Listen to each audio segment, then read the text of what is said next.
আসসালামু আলাইকুম সুপ্রিয় শিক্ষার্থীরা, কেমন আছো তোমরা সবাই? অপেক্ষার অবসান ঘটিয়ে শুরু হতে যাচ্ছে মিশন ডিইউবি ইউনিট ফ্রি কোর্সের আজকের ক্লাসটি। আজকের ক্লাসে থাকছি আমি জিলানী হোসেন জয়। আজকে থেকে শুরু হতে যাচ্ছে আমাদের ক্লাসগুলো, ধারাবাহিকভাবে চলবে। তোমরা বাংলা, ইংরেজি, সাধারণ জ্ঞান এই ক্লাসগুলো তো পাবে ধারাবাহিকভাবে। শুরুতে তোমরা একটু বলে দাও যে ভয়েস ক্লিয়ার আছে কিনা এবং পিছনের স্লাইড স্পষ্ট বোঝা যাচ্ছে কিনা, একটু ঝটপট জানিয়ে দাও। এবং কে কোন জেলা থেকে আমাদের ক্লাসটিতে যুক্ত হয়েছে সেটা অবশ্যই জানাবে।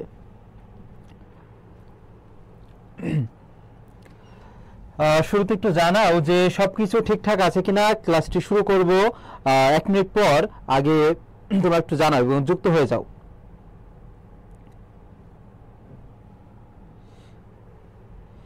আজকের ক্লাসটি অত্যন্ত গুরুত্বপূর্ণ। স্বপ্ন যদি হয়ে থাকে ঢাকা বিশ্ববিদ্যালয়ে একটি আসন, বা অনেকের স্বপ্ন আছে ঢাকা বিশ্ববিদ্যালয় বাদেও রাবি চবি গুচ্ছভুক্ত বিশ্ববিদ্যালয়, তাদের জন্য কিন্তু আজকের ক্লাসটি সমানভাবে প্রযোজ্য। বাংলা এটা কমন সাবজেক্ট, এটা হচ্ছে তুমি যেখানেই পরীক্ষা দাও না কেন বাংলা তোমাকে কিন্তু অবশ্যই ভালোভাবে পড়তে হবে। বাংলাকে ছাড়লে কিন্তু বাংলা তোমাকে ছাড়বে না। তাহলে দেখো আজকে আমরা কোন কোন টপিকগুলো পড়ব। শুরুতেই সোনার কবিতাটি দেখো আমরা কোন কোন অংশ থেকে প্রশ্ন আসতে পারে বা আসার সমূহ সম্ভাবনা রয়েছে সেটা নিয়ে আলোচনা করা হবে। এরপর ধ্বনীয় বর্ণ প্রকরণ থেকে কিন্তু একটা প্রশ্ন এসে থাকে। তারপর অক্ষর থেকে গত বছরেও এসেছে, এবারও আসার সম্ভাবনা রয়েছে। শর্ট কৌশলে কিভাবে আমরা শিখতে পারবো বা অক্ষরগুলো নির্ণয় করতে পারবো। এবং ঢাকা বিশ্ববিদ্যালয়ের বিগত 4টা বছরের প্রশ্ন বিশ্লেষণ করলে দেখা যায় যে অভিধান তথ্য থেকে প্রতি বছরে একটি প্রশ্ন আসে।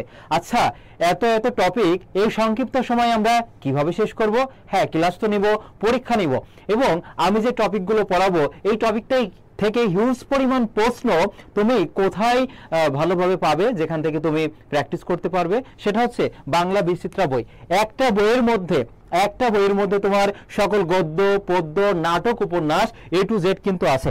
দেখো আমি আজকে যে টপিকগুলো পড়াবো এই টপিকগুলো থেকে তুমি বিগত বছরের প্রশ্ন এবং সম্ভাব্য প্রশ্ন আরো সাজেশন ভিত্তিক যে প্রশ্নগুলো রয়েছে সেটা কিন্তু বাংলা বিচিত্রা বই থেকে তুমি A to Z কভার করতে পারবে। তাহলে আমরা মূল ক্লাসটি শুরু করব। তোমরা একটু নিজেদের টাইমলাইনে শেয়ার করে রাখো এবং 5 জন বন্ধুকে মেনশন করে দাও। আমি তোমাদেরকে ক্লাসের PDF ব্যাখ্যা সহকারে সেটা দিয়ে দিব। আমরা 78 জন যুক্ত হয়েছি, প্রত্যেকেই শেষ পর্যন্ত থাকো। আমি তোমাদের কাছ থেকে, তোমাদের জীবনের থেকে আমি 1টা ঘন্টা চেয়ে নিচ্ছি। এই 1টা ঘন্টা তুমি আমার সাথে থাকো, ইনশাল্লাহ তুমি যে কোনো বিশ্ববিদ্যালয়ে ঢাবিতে তো 2 থেকে 3 মার্ক কমন পাবে, এবং এই ক্লাসটি থেকে তুমি 5 থেকে 6 মার্ক খুবও কমন পাবে। চ্যালেঞ্জ দিয়ে রাখছি, পরীক্ষা শেষে মিলিয়ে নিও। আমরা 94 জন আছি, প্রত্যেকেই উত্তর করো, ঝটপট উত্তর করো যে সঠিক উত্তর কি হবে। কাজী নজরুল ইসলামের মতে আত্মনির্ভরশীলতা আসে কিভাবে? এবং যেহেতু কাজী নজরুল ইসলাম এসেছে, তাহলে এই কাজী নজরুল ইসলাম থেকে আর কেমন প্রশ্ন আসতে পারে সেটা তো অবশ্যই আমাদেরকে জানতে হবে। যেমন গত সেশনে আমরা 106 জন আছি। এর পূর্বে একটি ক্লাস হচ্ছিল, সেজন্য মূল 8টা ক্লাসটি শুরু হতে একটু সময় লাগছে আর কি।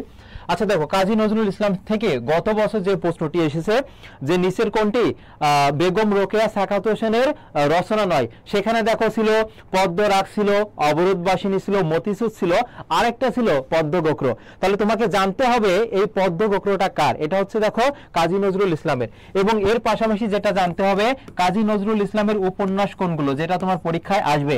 যেমন এই যে শর্টকাট টেকনিকগুলো, এই যে পাহাড় সম তোমার সিলেবাস, এটা সংক্ষিপ্ত সময়ে তুমি কিভাবে বাংলা বিচিত্রা বইয়ে এক বইয়ে A to Z সব ব্যাখ্যা সহকারে আছে। তুমি প্রতিটা গদ্যের ব্যাখ্যা, প্রতিটি পদ্যের ব্যাখ্যা, নাটক, উপন্যাস, ব্যাকরণ, বিরোচন অংশ সব এক বইয়ে রয়েছে। তুমি কেন আলাদা আলাদা বই কিনতে যাবে? এবং তোমরা বই কিনলে পুরো কোর্সটাই তোমাদেরকে ফিরিয়ে দিচ্ছি। ভাই আর কি চাও বলো? তাহলে দেখো বা থেকে কি হবে বলতো? বাঁধনহারা। বা থেকে হবে কি?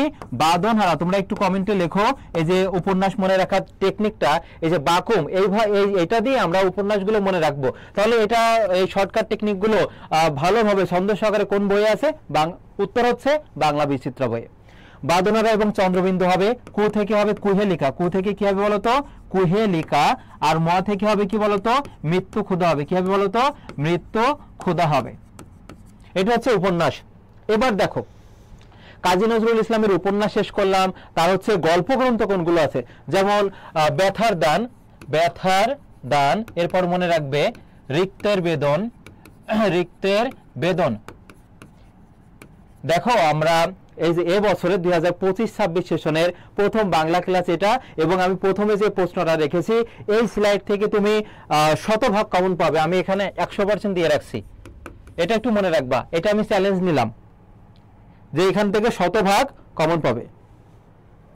তাহলে ব্যথার দান, রিক্তের বেদন, এরপরে দেখো শিউলি মালা, শিউলি মালা, এরপরে দেখো পদ্ম গোখর, পদ্ম গোখর, এরপরে দেখো আরেকটা আছে জিনের বাদশা। এগুলো কার বলতো, কাজী নজরুল ইসলামের যে গল্প গ্রন্থের মধ্যে হবে। কাজী নজরুল ইসলামের মতে আত্মনির্ভরতা কিভাবে আসে বলতো, আত্মাকে চেনার মাধ্যমে। এই যে আমার পথ প্রবন্ধ, এটা দেখো রুদ্রমঙ্গল থেকে নেওয়া হয়েছে। কোন জায়গা থেকে, রুদ্রমঙ্গল থেকে নেওয়া হয়েছে। এবং এখানে দুইটা শব্দ অর্থ আছে, একটা হচ্ছে আগুনের সম্বর্জনা, আগুনের সম্বর্জনা আমি একটু সংক্ষেপে লিখি, সেটা অর্থ হচ্ছে ঘষে মেজে পরিষ্কার করা। আরেকটা আছে দেখো আগুনের ঝান্ডা, আগুনের ঝান্ডা অর্থ কি, সেটা হবে কি অগ্নি পতাকা হবে। কি হবে বলতো, অগ্নি পতাকা। আরেকটা প্রশ্ন আসতে পারে কোনটি আমাদেরকে নিষ্ক্রিয় করে ফেলেছে, সেটা হবে কি বলতো, পরাবলম্বন। কি হবে, পরাবলম্বন, মানে অন্যের উপর নির্ভরশীলতা আমাদেরকে কি করে ফেলেছে বলতো, নিষ্ক্রিয় করে ফেলেছে। তাহলে দেখো একটা প্রশ্নের পাশাপাশি আরো কয়টা প্রশ্ন তুমি জানতে পারলে, এটাই কিন্তু পড়ার আসল উদ্দেশ্য হওয়া উচিত। দ্বিতীয় প্রশ্নটি দেখো, সোনাত্তরী কবিতায় বর্ণিত ঘটনাধারা সকালের, রাতের, বিকাল নাকি সন্ধ্যার? তাহলে এই সোনাত্তরী কবিতা থেকে কেমন প্রশ্ন আসতে পারে সেটা তো আমি তোমাদেরকে আলোচনা করব। এবং এই যে সোনাত্তরী কবিতা থেকে যে তোমার প্রতীকী অর্থ, এটা কেমন, কোন ধরনের কবিতা, তোমার রূপক বা জীবন দর্শনাশ্রিত কবিতা। এবং এই কবিতাটা দেখো এই আমাদের বাংলা বিচিত্রা বইয়ে A to Z সব ব্যাখ্যা দেওয়া আছে, লিখিত অংশ এখান থেকে আসতে পারে, অনুধাবনমূলক সেটাও আছে, এখানে প্রতিটা লাইনের আলাদা আলাদা ব্যাখ্যা আছে, কোন শব্দটি দ্বারা কোন অর্থ বুঝিয়েছে সেটা কিন্তু এখানে আছে। তাহলে দেখো এই সোনাত্তরী কবিতা, এটা হচ্ছে রূপক বা জীবন দর্শনাশ্রিত কবিতা। মনে রাখবে রূপক বা কি হবে, জীবন দর্শনাশ্রিত কবিতা। সোনাত্তরী কিসের প্রতীক? তাহলে দেখো মনে রাখবে মহাকাল, এরপর কি হতে পারে, জগৎ সংসার, মহাকাল, জগৎ সংসার। আরেকটা দেখো হবে প্রবহমান সময়। কি হবে, প্রবহমান সময়। এই তিনটা থেকে একটা তোমরা পাবে, এখানে আমি 100% দিয়ে রাখছি। দেখো মহাকাল, জগৎ সংসার, আরেকটা হচ্ছে প্রবহমান সময়। এরপর আসতে পারে সোনাত্তরী কবিতার বাঁকা জল, এটা বেশি আসে। বাঁকা জল কিসের প্রতীক? তাহলে মনে রাখবে এটা কি, অনন্ত কালস্রোত। সোনাত্তরী কবিতায় বাঁকা জল হচ্ছে অনন্ত কালস্রোত বা প্রতিকূল অবস্থা। অনন্ত কালস্রোত বা কি বলতো, প্রতিকূল অবস্থায়। প্রতিকূল অবস্থা কিন্তু ভালো না, অনুকূল হচ্ছে আমাদের জন্য ভালো। এরপর আসতে পারে দেখো যে ছোট ক্ষেত কিসের প্রতীক? সোনাত্তরী কবিতায় ছোট ক্ষেত কিসের প্রতীক? সেক্ষেত্রে মনে রাখবে সংক্ষিপ্ত জীবন বা দুনিয়াবি আমাদের যে জীবন আছে যেটা সংক্ষিপ্ত সেটা। আরেকটা আসতে পারে যে সোনার ধান, এটা তোমরা জানাবে যে সোনাত্তরী কবিতায় সোনার ধান কিসের প্রতীক? সোনার ধান কিসের প্রতীক এটা জানাবে। যদি একটু ডিপলি কোশ্চেন এসে থাকে তাহলে আসবে যে এটা কোন মাত্রা, কত মাত্রার মাত্রাবৃত্ত ছন্দে রচিত। আরেকটা দেখো যদি বলা হয় বিদেশ কিসের প্রতীক? সোনাত্তরী কবিতায় বিদেশ, সেটা মনে রাখবে চিরায়ত শিল্পালোকের প্রতীক। চিরায়ত শিল্পালোকের প্রতীক। ক্লিয়ার? সোনাত্তরী কবিতায় বলা হয়েছে প্রভাত বেলা, তাহলে দেখো প্রভাত বেলা, প্রভাত নাই, সেক্ষেত্রে কি হবে বলতো, সকাল বেলা হবে। তাহলে এই ডিপলি কিন্তু কোশ্চেন গুলো আসতে পারে। সোনাত্তরী কবিতা এটা কিসের প্রতীক, এটা কোন ধরনের কবিতা, তারপর এটা কত মাত্রার মাত্রাবৃত্ত ছন্দে রচিত, সেটা বারবার আসে। তারপর হচ্ছে বিদেশ কিসের প্রতীক? চিরায়ত শিল্পালোকের প্রতীক।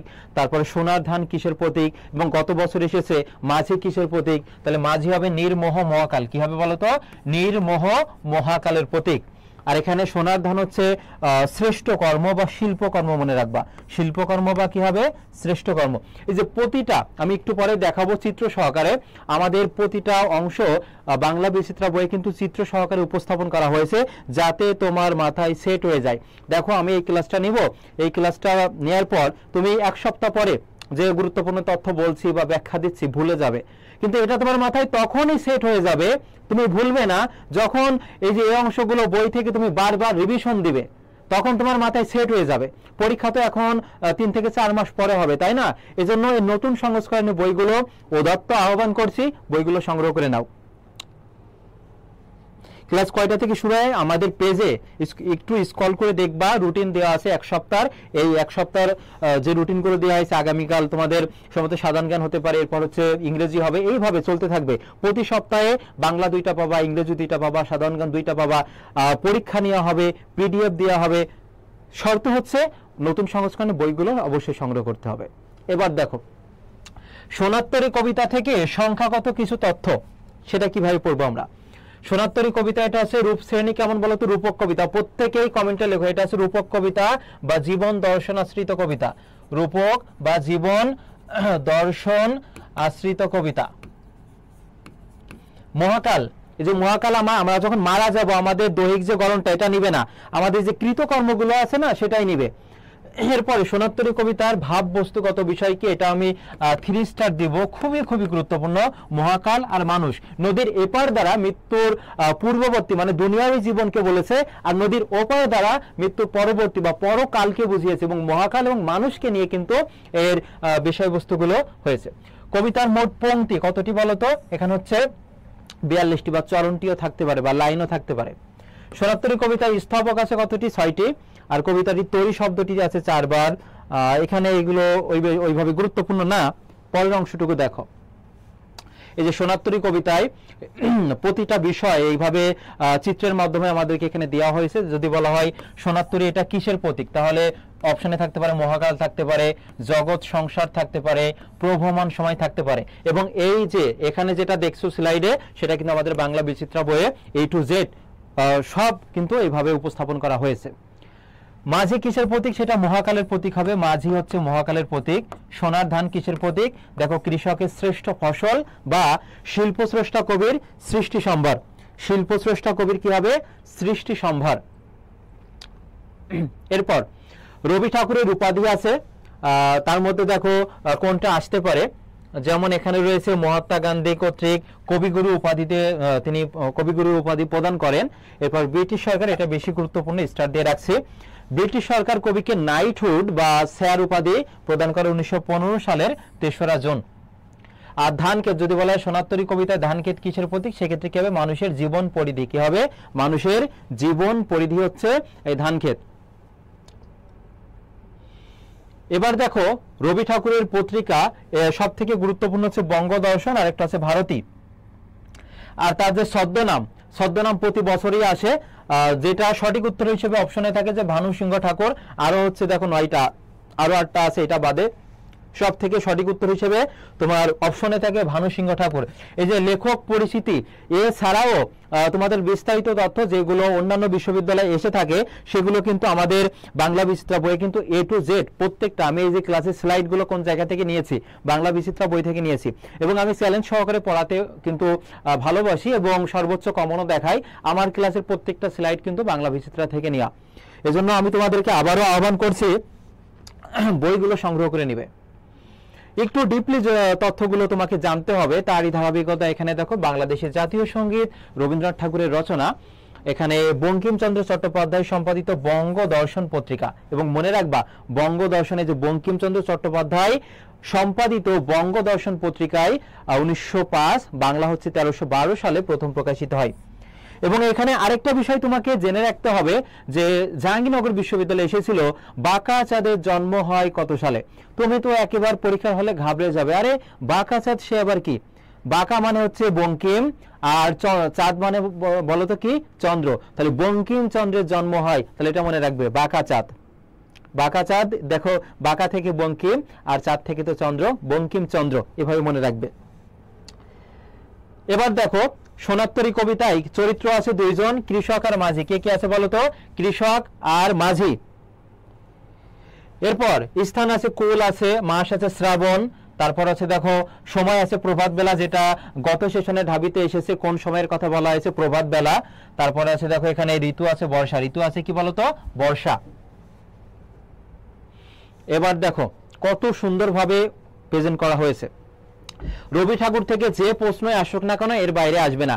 এবং এটা সুন্দরভাবে কিন্তু দেখো ছবি সহ আমাদের বাংলা বিচিত্রা বই রয়েছে, এখানে তোমরা পড়বা যে মানব ধর্মের জয় ও সৌন্দর্য তৃষ্ণা রোমান্টিক এই কবিতার মূল সুর।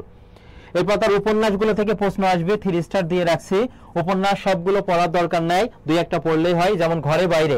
এরপর গোরা পড়বা, তারপর হচ্ছে শেষের কবিতা, এই 3-4টা পড়লে হবে। কি কি দেখো আবারও বলছি, পরীক্ষায় প্রশ্ন আসবে শেষের কবিতা কোন ধরনের রচনা, এটা উপন্যাস হবে। বা প্রশ্নটা এমনও আসতে পারে এবং এসেছেও গত বছর, যে শেষের কবিতা যদি উপন্যাস হয় তাহলে শেষ লেখা কোন ধরনের সাহিত্যকর্ম।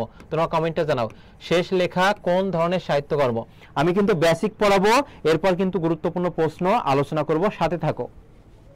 তারপর নাটকের থেকে পড়বা এই যে ডাকঘর, আরেকটা হচ্ছে রক্ত করবী। দেখো পরীক্ষায় রক্ত কবরীও কিন্তু থাকবে, তোমার হচ্ছে রক্ত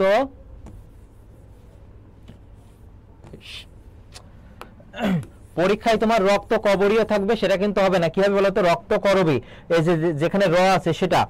তাহলে নাটক থেকে 2টা পড়বা বেশি গুরুত্বপূর্ণ, একটা হচ্ছে ডাকঘর, একটা হচ্ছে রক্ত করবী, আর একটা হচ্ছে রাজা। এই 3টা হচ্ছে নাটক। আর উপন্যাস থেকে পড়বা গোরা, ঘরে বাইরে, তারপর হচ্ছে শেষের হচ্ছে কবিতা, এটা হচ্ছে তোমার উপন্যাস। আর শেষ লেখা এটা কোন ধরনের সাহিত্যকর্ম তোমরা নিজেরা একটু জানাও। তারপর সব থেকে গুরুত্বপূর্ণ, মাত্র 15 বছর বয়সে তার প্রথম কাব্য বনফুল প্রকাশিত হয়। তিনি 1913 সালের নভেম্বরে সং অফারিংস এর জন্য নোবেল পুরস্কার পান। সং অফারিংস গ্রন্থে মোট হচ্ছে দেখো 157টি কবিতা রয়েছে। ও নোবেল, এখানে আরেকটা বিষয় মনে রাখবে, এর হচ্ছে অনুবাদ কে লিখেছিল। তারপরে শেষ লেখা এটা মনে রাখবে কাব্য, এটা হচ্ছে কাব্য হবে। কি হবে বলতো, কাব্য হবে। সোনাত্তরী কবিতা কোন ছন্দে রচিত? ভাগ্য ভালো থাকলে এটা আসবেই, 100% দিয়ে রাখছি, যে কোনো বিশ্ববিদ্যালয়ে পাবে। এটা মাত্রাবৃত্ত ছন্দে রচিত। এবং কত মাত্রাবৃত্ত সেটা মনে রাখবে, যে 8+5। কি হবে বলতো, 8 হচ্ছে, এটা হচ্ছে তোমার পূর্ণ পর্ব, আর অপূর্ণ পর্ব হচ্ছে 5 মাত্রার। জাস্ট এটা মনে রাখলেই হবে, 8+5 মাত্রার। 8 হচ্ছে কি বলতো তোমার পূর্ণ পর্ব, আর 5 হচ্ছে কি এখানে বলো অপূর্ণ পর্ব। আর এই যে শূন্য শব্দটি বুঝিয়ে দেয় কবিতাটি কোন ছন্দ, মাত্রাবৃত্ত। তাহলে এখান থেকে 2টা প্রশ্ন আসার সম্ভাবনা রয়েছে। এক হচ্ছে সোনাত্তরী কবিতাটি মাত্রাবৃত্ত ছন্দে রচিত, এখানে 8 মাত্রা হচ্ছে পূর্ণ পর্ব, আর 5 হচ্ছে অপূর্ণ পর্ব। জাস্ট এই তথ্য 2টা জানলেই হচ্ছে। এবার দেখো এই কবিতা থেকে শুধুমাত্র কিন্তু বাংলা প্রথম পত্র ক্যাটাগরির প্রশ্ন বা বিশ্লেষণ করা হয়নি, দ্বিতীয় পত্র যেমন উচ্চারণ থেকে প্রতি বছরই একটা প্রশ্ন আসে, বানান থেকে আসে। দেখো তরি, এই শব্দ বানানটির উচ্চারণ কি হবে? তাহলে দেখো প্রত্যেকটা ব্যঞ্জনের সাথে একটা করে কি থাকে, অ থাকে। তাহলে তয়ের সঙ্গে একটা কি আছে বলতো, অ, এই জন্য তটা কি হয়ে যাবে বলতো, ও হয়ে যাবে। আর উচ্চারণের ক্ষেত্রে মনে রাখবে দীর্ঘইকারে ব্যবহার নেই, সেক্ষেত্রে কি হবে বলতো, হ্রস্বইকার হবে। তরি, এটা হচ্ছে উচ্চারণ। ঠিক তেমনই ভাবে আমি যদি বলি গগন, এটি হচ্ছে বানান, এর উচ্চারণ কি হবে তোমরা একটু কমেন্টে জানাও তো। তৎসম শব্দ, পরীক্ষায় প্রশ্ন আসতে পারে, কুল এটা কোন ধরনের শব্দ? তাহলে মনে রাখবে এটা হচ্ছে তৎসম শব্দ। তৎ মানে তার, সম মানে সমান, অর্থাৎ সংস্কৃতের সমান, সেটা হচ্ছে তোমার তৎসম শব্দ হবে। যেমন কোন শব্দের মধ্যে যুক্ত বর্ণ থাকতে পারে, রেফ থাকতে পারে, ফলা থাকতে পারে, দীর্ঘইকার থাকতে পারে, তখন সেটা কি হবে, তৎসম শব্দ হবে। এবং এই তৎসম শব্দের শ্রেণী বিভাগ থেকে প্রতি বছরই 2টা প্রশ্ন এসে থাকে, এবং একটা তো মাস থাকবেই। সেগুলো ছন্দ সহকারে আমাদের বইয়ে কিন্তু A to Z আলোচনা করা আছে। তোমরা জানাও গগনের উচ্চারণটা কি হবে। তবে ভরসা হচ্ছে এটা কি, হিন্দি।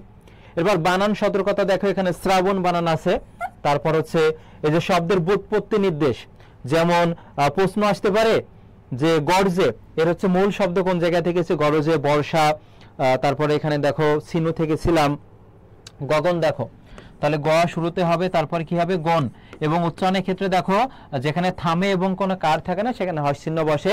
এখানে যদি মধ্যাহ্ন ন থাকতো, উচ্চারণের ক্ষেত্রে মধ্যাহ্ন ন এর ব্যবহার নেই, সেক্ষেত্রে দন্তান্ন ন হবে। এবার বলো, গুরুত্বপূর্ণ প্রশ্ন রেখেছি, দেখি কে আগে উত্তর করতে পারে। এই প্রশ্নটার উত্তর যে সবার আগে করতে পারবে সে আমি তো দোয়া একদম প্রাণ ভরে দোয়া থাকবে, এবং সে নিশ্চিত কোন একটা বিশ্ববিদ্যালয়ে টপ পজিশন করবে। চ্যালেঞ্জ দিচ্ছি, মানে এই প্রশ্নটার উত্তর যে সবার আগে সঠিক উত্তর দিতে পারবে।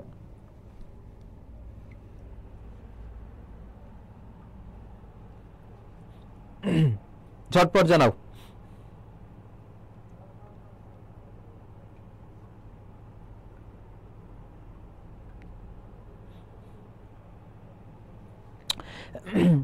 একটু ঝটপট জানাও কি হবে।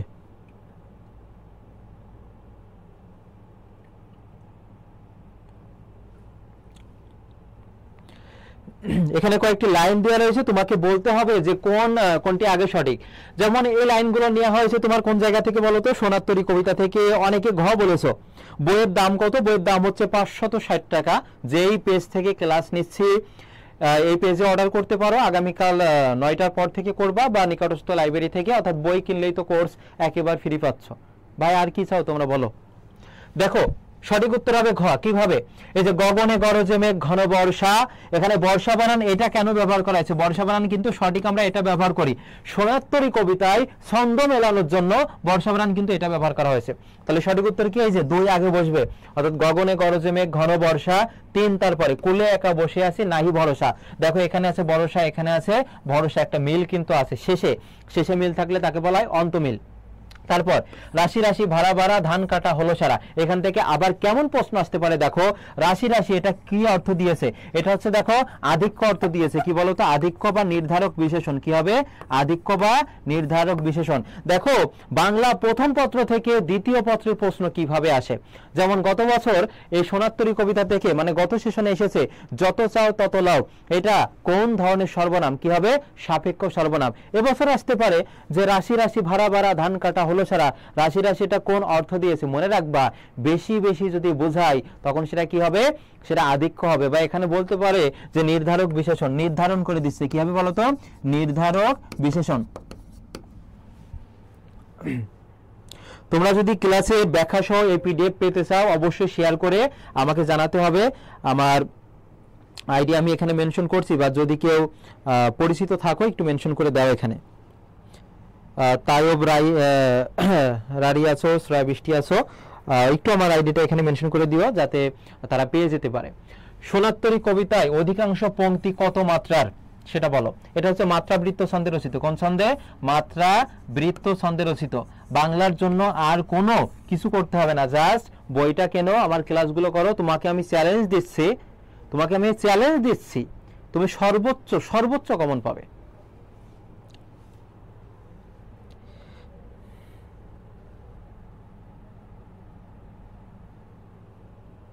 দেখো আমার আইডি থেকে একটা কমেন্ট করেছি, আমি জিলানি বলছি, এটাই হচ্ছে আমার আইডি, সব পেয়ে যাবে এখানে। তাহলে কি হবে বলো তো? 8 হচ্ছে এটা পূর্ণ আর এটা হচ্ছে অপূর্ণ। 8 যোগ 5 হবে কি হবে? 8 যোগ 5। পরের প্রশ্নটি, রবীন্দ্রনাথ ঠাকুর কোন কাব্যের জন্য নোবেল পুরস্কার পান? বলো, কোন কাব্যের জন্য নোবেল পুরস্কার পান? রবি ঠাকুর কোন কাব্যের জন্য নোবেল পুরস্কার পান? একটু ঝটপট জানাও। এবং যারা পরে এসেছো তারা একটু নিজেদের টাইমলাইনে শেয়ার করে রাখো, কারণ ক্লাসের পিডিএফ তোমার লাগবে। এবং এইভাবে আমি 16টা লেকচার নিব।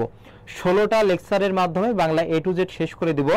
তার জন্য পূর্বের যে ক্লাসগুলো আমার আইডিতে পেয়ে যাবে, পিডিএফ এর জন্য অবশ্যই তোমাকে নক করতে হবে।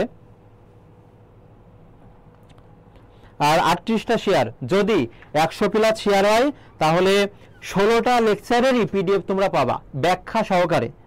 এবং তোমাদেরকে আমি প্রায় 15টা পরীক্ষা নিব তোমাদের বাংলার উপর, একদম ঝালাফালা করে দিব।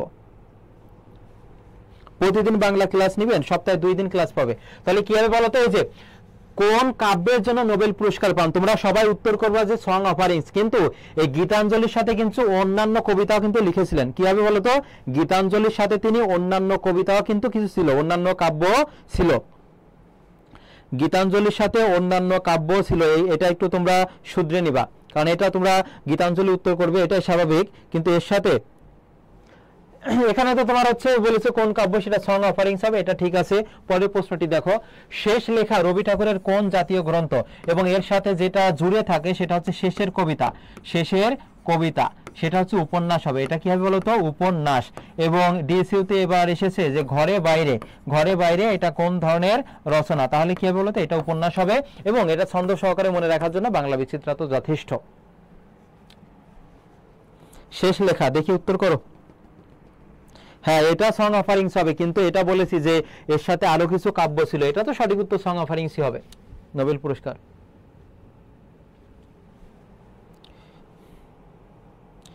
যারা এখনো শেয়ার করনি, শেয়ার না করলে পিডিএফ আমি দিব না। এবং এই আরো যে তোমার 16টা লেকচারের A to Z স্লাইড, সেটা হচ্ছে আলাদা পেইড একটা গ্রুপ আছে, সেই গ্রুপে দেওয়া হবে। যারা শেয়ার করবে, শেয়ার করে আমাকে জানাবে, পেইড গ্রুপে তাদেরকে অ্যাড করা হবে।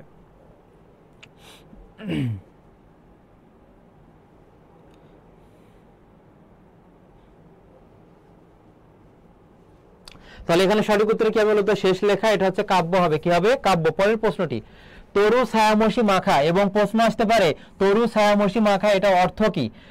একটা লাইন দিয়ে দেখো, তোমার সোনার কবিতা থাকতে পারে, প্রতিদান থাকতে পারে, 18 বছর বয়স কবিতা থাকতে পারে।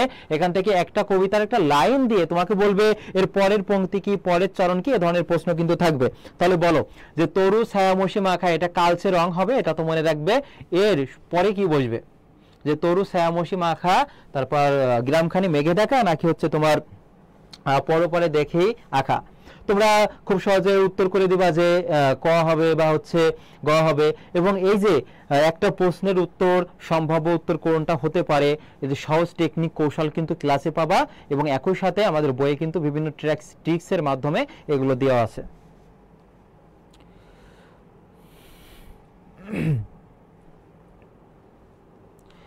অনেকে উত্তর করেছে, ধন্যবাদ। নুসরাত আছে। ছেলেদের মধ্যে থেকে কেউ একটু কমেন্ট করো। মেয়েদের এত অগ্রগতি খুবই ভালো লাগে, ছেলেদেরও দরকার। গ্রামখানে কি হবে বলতো? মেঘে ঢাকা। এখানে দেখো মাখা আছে, এখানে কি আছে বলতো? ঢাকা। পরের প্রশ্নটি, সোনার কবিতা কোন ছন্দে রচিত? এটা প্রতিটা বিশ্ববিদ্যালয়ে আসে, কম বেশি এসেই থাকে, যে কোন ছন্দে রচিত।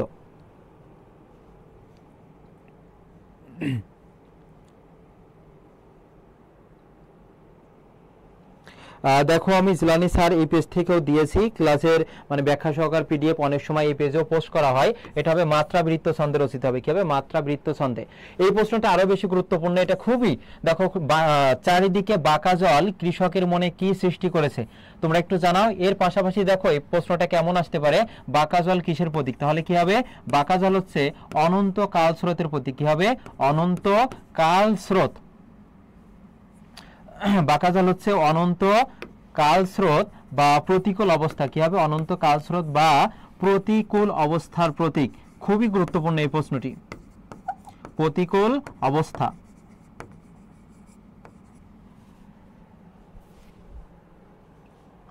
তাহলে এখানে সঠিক উত্তর কি হবে বলতো?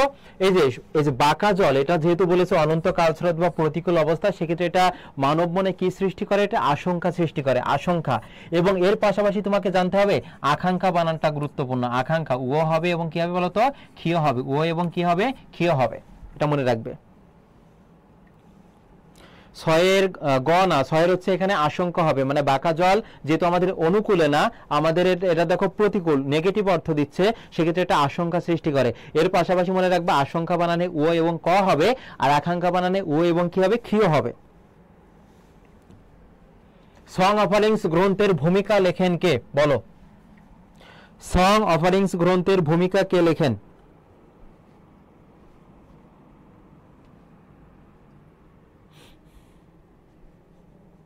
পঞ্চান্নটা শেয়ার, 85 জন প্লাস। পিডিএফ লাগলে অবশ্যই শেয়ার করতে হবে। রবি ঠাকুর না, এটা হবে না। উইলিয়াম ওয়াটসন এটাও না। মাইকেল মধুসূদন দত্ত না, না। তাহলে বাকি থাকে কোনটা? বাংলা বিচিত্রা বইটার দাম কত? বাংলা বিচিত্রা বইটা দেখো এখানে 560 টাকা, যে কোনো নিকটস্থ লাইব্রেরিতে। এবং দেখবা কভার পেজে শুরুতে লেখা রয়েছে যে বইটি কিনে 5000 টাকা কোর্স ফ্রিতে করতে পারবা। এবং এক্ষেত্রে কিউআর স্ক্যান কোড আছে, এখানে স্ক্যান করলে কিন্তু তোমরা কোথায় কি পাবে সেটা কিন্তু বিস্তারিত পেয়ে যাবে। অর্থাৎ বইটি সংগ্রহ করো। তোমার বাংলা মানে বাংলা নিয়ে কোনো টেনশন তোমাকে করতে হবে না। 16টা লেকচার এবং এরপরে আরো লেকচার বাড়বে, ম্যারাথন ক্লাস নিব, পরীক্ষা নিব। অর্থাৎ এর মাধ্যমে তোমার প্রস্তুতি একদম সেরা থেকে সেরা হবে। শুধুমাত্র এই এমসিকিউ আকারে না, লিখিত ক্লাস পাবে, প্রায় 10টা লিখিত ক্লাস পাবে। তাহলে এখানে দেখো কি হবে? উইলিয়াম এই যে বাটলার ইয়েটস হবে, WB ইয়েটস বলা হয়। WB কি বলা হয়? বলা হচ্ছে ইয়েটস বলা হয়। অর্থাৎ বাটলার এই যে ইয়েটস হবে। গণহারে ভুল করেছে, গণহারে কয়েকজন বাদে। শ্রাবণ গগন ঘিরে ড্যাশ, তাহলে শূন্যস্থান কি হবে? শ্রাবণ, তাহলে কোন মাসের কথা বলা হয়েছে বলতো? শ্রাবণ। আর যদি বলা হয় কোন ঋতুর কথা বলা হয়েছে, তাহলে কি হবে? বর্ষা ঋতু। তাহলে শ্রাবণ গগন ঘিরে এর পরে কি বসবে বলো? শ্রাবণ গগন ঘিরে এরপরে কি বসবে?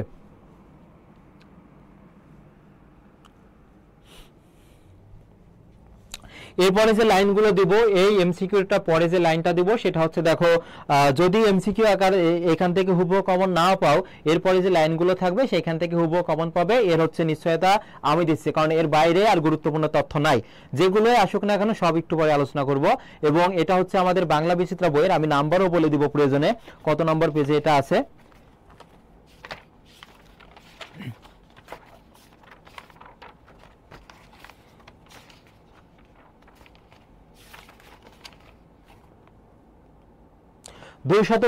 পেজে 224 পেজ বাংলা বিচিত্রা, 224 পেজে ধারাবাহিকভাবে সবগুলো পেয়ে যাবে। তাহলে এখানে সঠিক উত্তর কি হবে? ঘন মেঘ ঘুরে ফিরে, ঘন মেঘ ঘুরে ফিরে। তাহলে এখানে দেখো ঘিরে আছে, এখানে দেখো কি আছে? ফিরে আছে, একটা শেষে মিল আছে। পরের প্রশ্নটি, সকলই দিলাম তুলে ড্যাশ হবে, কি হবে বলো তো? ড্যাশে কি হবে? বেদনা ভরে নাকি থরে বিথরে নাকি আজলা ভরে, কোনটা হবে? অর্থাৎ শুরুতে যদি তুমি কবিতাটা ভালোভাবে তোমার আয়ত্তে থাকে তাহলে এই প্রশ্নের উত্তর কিন্তু দিতে পারবে।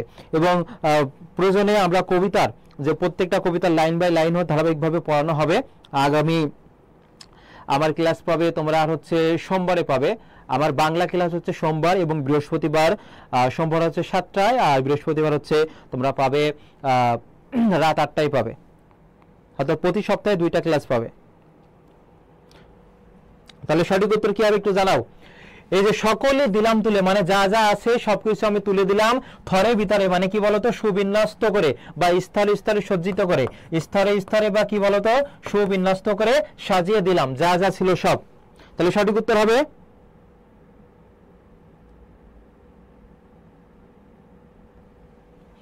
এরপরে দেখো যেটা গুরুত্বপূর্ণ। আচ্ছা, অন্য হাজার হাজার বই থাকতে পারে, সেটা ভালো হতে পারে, সেখানে সেই পেজে কমেন্ট করো ভাই, এখানে কেন আসছো কমেন্ট করতে?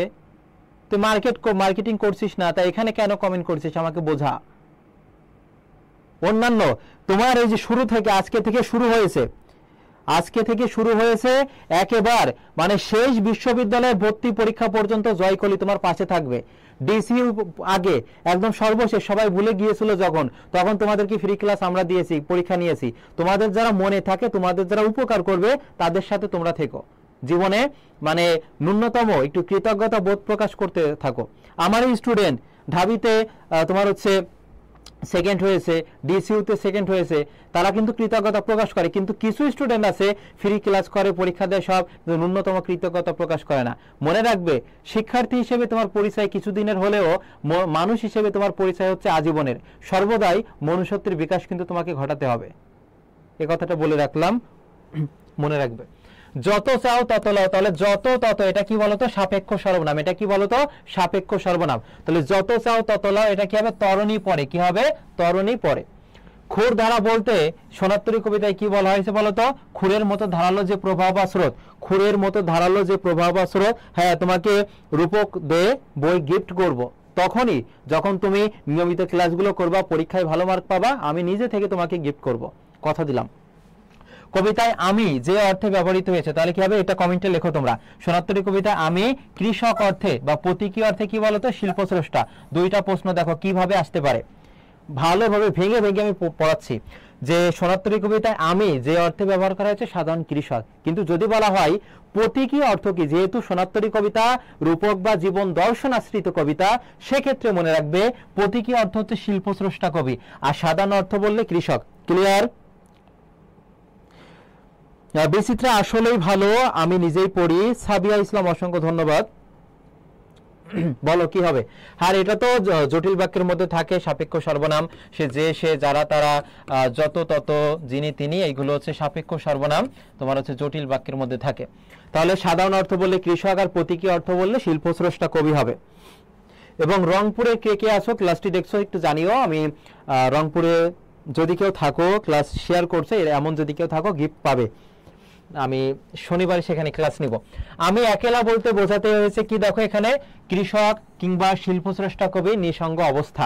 তরু ছায়ামসি মাখা স্টার দিয়ে রাখছি, এটা হচ্ছে গাছের ছায়ার কালো রং। মনে রাখবে এটা কি রং? তরু ছায়ামসি, সেটা হচ্ছে গাছের ছায়ার কালো রংকে বলা হয় তরু ছায়ামসি মাখা। গত সেশনে জাহাঙ্গীরনগর বিশ্ববিদ্যালয়ে এটা এসেছিল। সোনাত্তরী কবিতাটা এটা আমি 100% দিয়ে রাখবো, কারণ এতটাই গুরুত্বপূর্ণ এটা, এবং 7 স্টার দেওয়া দরকার এটা। সোনাত্তরী কবিতাটা কোন ধরনের কবিতা? দেখো রূপক কবিতা, বা এটা না থাকলে অপশনে থাকতে পারে নাম কবিতা, তারপরে দেখো জীবন দর্শনাশ্রিত কবিতা বা ভাব প্রদান কবিতা। এই যে দেখো একটা নাম দিলেই তো পারতাম, কিন্তু আমরা বাংলা বিচিত্রা বইয়ে যেখান থেকে প্রশ্ন আসতে পারে, এসেছিল, সম্ভাবনা আছে, সব কিন্তু এই বইয়ে, একটা বইয়ে তুমি পাবে। এর জন্য আলাদা আলাদা বিরোচনের বই কিনতে হবে না। একটা 560 টাকার মধ্যেই তুমি গদ্য, পদ্য, নাটক, উপন্যাস, বিরোচন, লিখিত সব পেয়ে যাবা, সব A to Z। জয়কলি অ্যাকসেপ্ট বইয়ের কত দেখো আমাদের পেজে, যে পেজে ক্লাস হচ্ছে, আগামীকাল সকাল 9টার পর হচ্ছে মেসেজ করবা। বিদেশ কিসের প্রতীক? বিদেশ দেখো চিরায়ত শিল্পালোকের প্রতীক। এরপরে দ্বিতীয় পত্র আলোচনা করব। ড্যাশ ভিড়াও তরি কুলেতে এসে, অর্থাৎ কি হবে? বারেক ভিড়াও। বারেক শব্দের অর্থ কি বলতো? একবার। বারেক শব্দের অর্থ হচ্ছে একবার। বারেক ভিড়াও তরি কুলেতে এসে, থরে বিথরে, এটা তোমাদের এমসিকিউ আকারে আসতে পারে। সেটা হবে কি হবে? সুবিন্যস্ত করে বা স্তরে স্তরে। সুবিন্যস্ত করে বা কি হবে বলতো? স্তরে স্তরে। এরপর চারিদিকে বাঁকা জল করিছে খেলা, অর্থাৎ বাঁকা জল কিসের প্রতীক? কাল স্রোতের প্রতীক বা অনন্ত কাল স্রোত বা প্রতিকূল অবস্থা। অনন্ত কাল স্রোত বা কি হবে বলতো? প্রতিকূল। আমি সংক্ষেপে লিখছি। সোনাত্তরী কবিতায় মেঘে ঢাকা কি ছিল? যেমন গত সেশনে এসেছে ঢাবিতে, কোন সময়ের কথা বলা হয়েছে? প্রভাত বেলা, সকাল বেলা অপশনে থাকতে পারে। তাহলে এটা এই বছর আসতে পারে যে সোনাত্তরী কবিতায় মেঘে ঢাকা ছিল কি বলতো? গ্রামখানি কিসে ছিল? মেঘে ঢাকা। সোনাত্তরী কবিতায় তরি, তরি শব্দের অর্থ নৌকা, কিন্তু বলা হয়েছে তরি শব্দটি যে অর্থে ব্যবহার করা হয়েছে, দেখো সাধারণ অর্থ আর একটা হবে রূপক অর্থে কি ব্যবহার করা হয়েছে, যেটা রূপক অর্থে ওইটা কিন্তু পরীক্ষায় আসবে। সাধারণ অর্থে এত সহজ প্রশ্ন আসে না। তাহলে দেখো মহাকালের অনির্দেশ্য পরিসীমা অর্থে, মহাকালের অনির্দেশ্য পরিসীমা অর্থে ব্যবহার করা হয়েছে। এবার সোনাত্তরী কবিতায় যে ঋতুর কথা বলা হয়েছে কি হবে বলতো? বর্ষা ঋতু। তারপর বাংলা ছোট গল্পের পথিকৃত, প্রশ্ন হতে পারে পথিকৃত মানে কি? পথ প্রদর্শক। কি হবে বলতো? পথ প্রদর্শক। সোনাত্তরী কবিতা, এটা তোমাদের বাংলা দ্বিতীয় পত্রে আসতে পারে। স্টার চিহ্ন দিয়ে রাখছি যে ব্যবহৃত দুইটি নির্ধারক বিশেষণ আছে। তাহলে দেখো যেগুলো নির্ধারণ করে দেয়, যেমন রাশি রাশি, ভাড়া ভাড়া, রাশি রাশি, ভাড়া ভাড়া, এবং এটা দ্বারা আধিক্য মানে বেশি বেশি বুঝিয়েছে। নৌকা মাঝি কিসের প্রতীক? এটা কি হবে বলতো? মহাকালের প্রতীক। সোনাত্তরী কবিতাটি কোন কাব্যগ্রন্থের অন্তর্ভুক্ত? সোনাত্তরী এই কাব্যগ্রন্থের অন্তর্ভুক্ত। শূন্য নদীর তীরে মাত্রাবৃত্ত ছন্দে, এবং এটা কি হবে? পূর্ণ মাত্রা হচ্ছে 8 পর্ব, আর অপূর্ণ হবে কত বলতো? 5। কি হবে? 5 হবে। এই দেখো শূন্য নদী 8 আছে। এরপর এটা আরো বেশি গুরুত্বপূর্ণ, তোমরা প্রত্যেকে লেখো সোনাত্তরী কবিতাটি কোথায় বসে রবি ঠাকুর রচনা করে? প্রত্যেকেই জানাও যে তার রচনা যে স্থানকাল কোথায় ছিল। সোনাত্তরী কবিতাটি যে রবি ঠাকুর রচনা করেছিলেন তার স্থান কাল কোথায় ছিল? একটু ঝটপট জানাও, কোন স্থানে বসে। সোনাত্তরী কবিতায় আমি শব্দটির প্রতীকী অর্থ হচ্ছে কবি নিজে, আর কবিতায় ফুটিয়ে তোলা হয়েছে বর্ষার চিত্র ফুটিয়ে তোলা হয়েছে। প্রত্যেকেই জানাও, প্রত্যেকেই। ভুল যাক, সমস্যা নেই, উত্তর করো।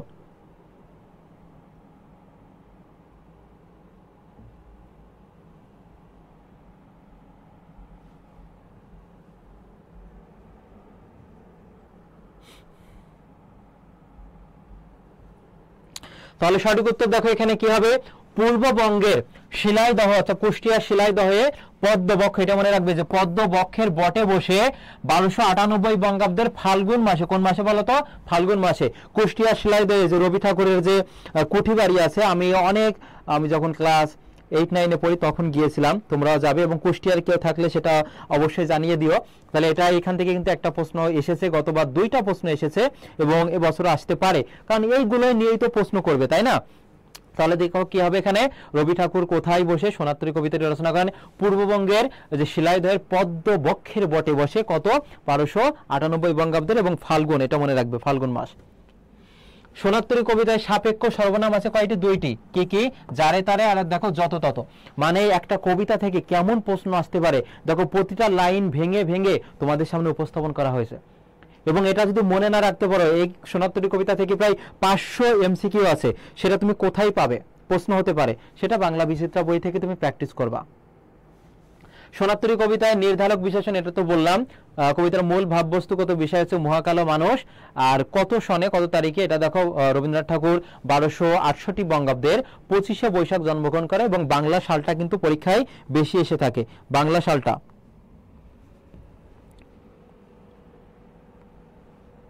এবার দেখো ধ্বনি ও বর্ণ প্রকরণ এখান থেকে কেমন প্রশ্ন আসবে আমি বিস্তারিত আলোচনা করেছি। এখন দেখো তোমাদেরকে যদি আমি বলি বাংলা বর্ণমালা কয়টি, একটু ঝটপট জানাও তো। আমি জানি 99% শিক্ষার্থীরা ভুল উত্তর দিবে। আমি যদি বলি বাংলা বর্ণমালা কয়টি, একটু জানাও। প্রত্যেকটা টেকনিক ওয়াইজ আমি শেখাবো। আমি যদি তোমাদেরকে বলি যে বর্ণমালা কয়টি, বর্ণমালা কয়টি, আরেকটা যদি বলি বর্ণ কয়টি। একটা হচ্ছে বর্ণমালা, আরেকটা যদি বলি বর্ণ কয়টি, একটু ঝটপট জানাও দেখি সঠিক উত্তর কে দিতে পারে।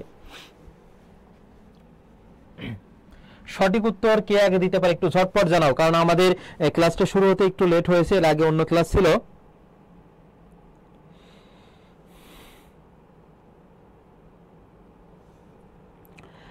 এটা শর্টকাট ভাবে কিভাবে মনে রাখবে আমি একটা টেকনিক দিই। দেখো তোমরা যখন ছোট ছিলে বা এখনো অনেকেই যে বকুল ফুল আছে, বকুল সকালবেলায় দেখবা বকুল গাছের নিচেই যে বকুল ফুল পড়ে থাকে, অনেকেই জাস্ট মনে করো জাস্ট মানে তো এখান থেকে তুমি বকুল গাছের নিচ থেকে 50টি বকুল ফুল কুড়িয়ে এনেছো, তাহলে এই 50টি বকুল ফুল দিয়ে তুমি একটা মালা গাঁথবে। তাহলে ফুল কুড়িয়ে এনেছিল কয়টা বলো তো? 50টি। কয়টি বলো তো? তাহলে মনে রাখবে বর্ণ হচ্ছে 50টি, এই 50টি বকুল ফুল দিয়ে তুমি কয়টা মালা গাঁথবে? একটি। তাহলে বর্ণমালা হবে একটি, বর্ণ হবে কয়টি বলো তো? বর্ণ হবে কয়টি? বর্ণ হবে 50টি। এই 50টি বর্ণের মধ্যে তোমার হচ্ছে দেখো স্বরবর্ণ সেখানে কয়টি হবে বলো তো? 11টি। এবং এখান থেকে একটু যদি ভেঙে ভেঙে প্রশ্ন আসে তাহলে এমন থাকবে স্বরবর্ণের সংক্ষিপ্ত রূপকে কি বলা হয়? কার বলে। এবং একটার কার নাই তাকে কি বলা হয়? অ আছে লিন বা নীলিন বর্ণ। এরপরে দেখো ব্যঞ্জন বর্ণ কয়টি বলো তো? এই যে ব্যঞ্জন বর্ণ হচ্ছে তোমার 39টি। ব্যঞ্জন বর্ণের এর মধ্যে সংক্ষিপ্ত রূপকে বলা হয় ফলা, বলা হয় কি বলা হয়? ফলা। তাহলে এখন প্রশ্ন হতে পারে ভাইয়া ফলা কয়টি? ফলা হচ্ছে 6টি। কিভাবে মনে রাখবো? এই যে শর্টকাট টেকনিক দিয়ে দিচ্ছি, প্রত্যেকে কমেন্টে লেখো যে মজার লবণ। ফলা হচ্ছে 6টি, মনে রাখার টেকনিক হচ্ছে মজার লবণ। এক ক্লাস থেকে তুমি 5 থেকে 6টা বা সর্বোচ্চ তুমি 5টা কমন পাবেই, এবং সেভাবে পড়াচ্ছি। তাহলে কি হবে? যে মজার লবণ, ম ফলা, এরপরে দেখো জ ফলা, র ফলা, ল ব ন, এই হচ্ছে 6টি ফলা। তাহলে বর্ণমালা একটি, বর্ণ 50টি, এর মধ্যে স্বরবর্ণ আছে কয়টি? 11টি। একটার কার নাই তাকে বলা হয় লিন বা নীলিন বর্ণ। আর কারকে দেখো সংক্ষিপ্ত রূপকে কার বলা হয়? ব্যঞ্জন বর্ণ 39টি, এর সংক্ষিপ্ত রূপকে বলা হয় ফলা। ফলা হচ্ছে 6টি, মজার লবণ। ক্লিয়ার? ক্লিয়ার কিনা বলো? তাহলে এখানে দেখো ভাষার ক্ষুদ্রতম একককে কি বলা হয়? ধ্বনি বলা হয়। আর বাংলা ভাষায় 37টি মৌলিক ধ্বনি রয়েছে, জাস্ট এখান থেকে এই তথ্যগুলো পড়বা। আর মৌলিক স্বরধ্বনি কয়টি? 7টি। এটা আসতে পারে, যেমন রস্বই, এ, ও, এ, আর একটা দেখো কি আছে? এ আছে অতিরিক্ত। তাহলে মনে রাখবা স্বরবর্ণ হচ্ছে 11টি। স্বরবর্ণ কয়টি বলো তো? 11টি। আর স্বরধ্বনি কয়টি? 7টি। স্বরধ্বনি কয়টি? 7টি হবে। এই সবগুলো বিস্তারিতভাবে এ টু জেড ব্যাখ্যা কিন্তু আমাদের বইয়ে রয়েছে।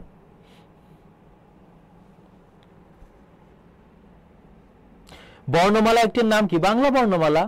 বাংলা বর্ণমালা। এবার দেখো ধ্বনি ও বর্ণ, এখান থেকে কোনগুলো পড়বা? যে ধ্বনির প্রতীককে কি বলা হয় বলতো? বর্ণ বলা হয়। আমি এটা যদি আর একটু ব্যাখ্যা সহকারে পড়াই তাহলে দেখো আরো তোমাদের ক্লিয়ার হবে। আমি যদি শুরুতে লিখি ধ্বনি, এরপর হচ্ছে লিখি বর্ণ, ধ্বনি বর্ণ, তারপরে দেখো শব্দ, ধ্বনি বর্ণ শব্দ, এরপর আসবে বাক্য, তারপর আসবে কি বলতো? ভাষা। ধ্বনি বর্ণ শব্দ। এখন প্রশ্ন আসবে যে শব্দ কাকে বলে? শব্দ হতে গেলে দুইটা শর্ত পূরণ করতে হবে। এক, বর্ণগুলো পাশাপাশি বসবে। যদি আমি এখানে লিখি গোলাপ, তাহলে গোলাপ দেখো শব্দ কিনা।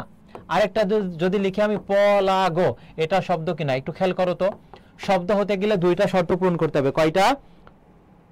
দুইটা শর্ত পূরণ করতে হবে। এক হচ্ছে বর্ণগুলো পাশাপাশি বসবে, শুধুমাত্র বসলেই হবে না, তার পূর্ণ অর্থ প্রকাশ করতে হবে। তাহলে দেখো গ একটা বর্ণ, ল একটা বর্ণ, প একটা বর্ণ পাশাপাশি বসেছে।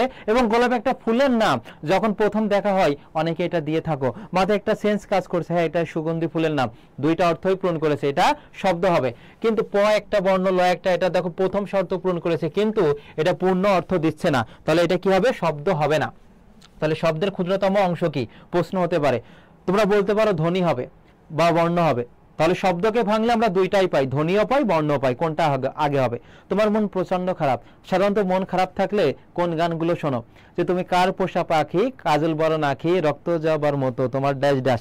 তাহলে দেখো তোমার মন খারাপ, তুমি একটা গান লিখবে, তাহলে লেখার আগে তুমি যে লেখার আগে কি আগে তুমি হচ্ছে মুখে বলে নাও নাকি আগে লেখা শুরু করে দাও? কোনটা আগে সংগঠিত হয়?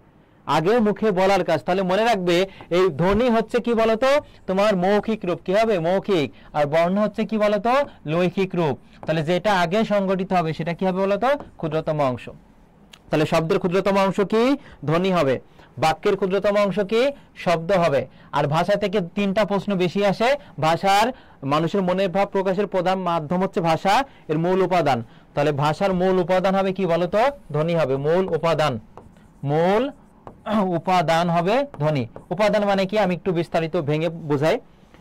মূল উৎস, মেইন সোর্স, মানে যে জায়গা থেকে সূচনা হয়েছে। যেমন এই বিল্ডিং এর একটা উপকরণ কি বলতো? ইট। ইট সৃষ্টি হয়েছিল কাদামাটি থেকে, তবে শ্বাসে আকৃতি দিয়ে একটা দেখো তোমার আকৃতি দিয়ে পোড়ানো হয়েছে, সর্বশেষ পর্যায়ে এই যে পোড়া মাটি, পোড়া ইট হয়েছে।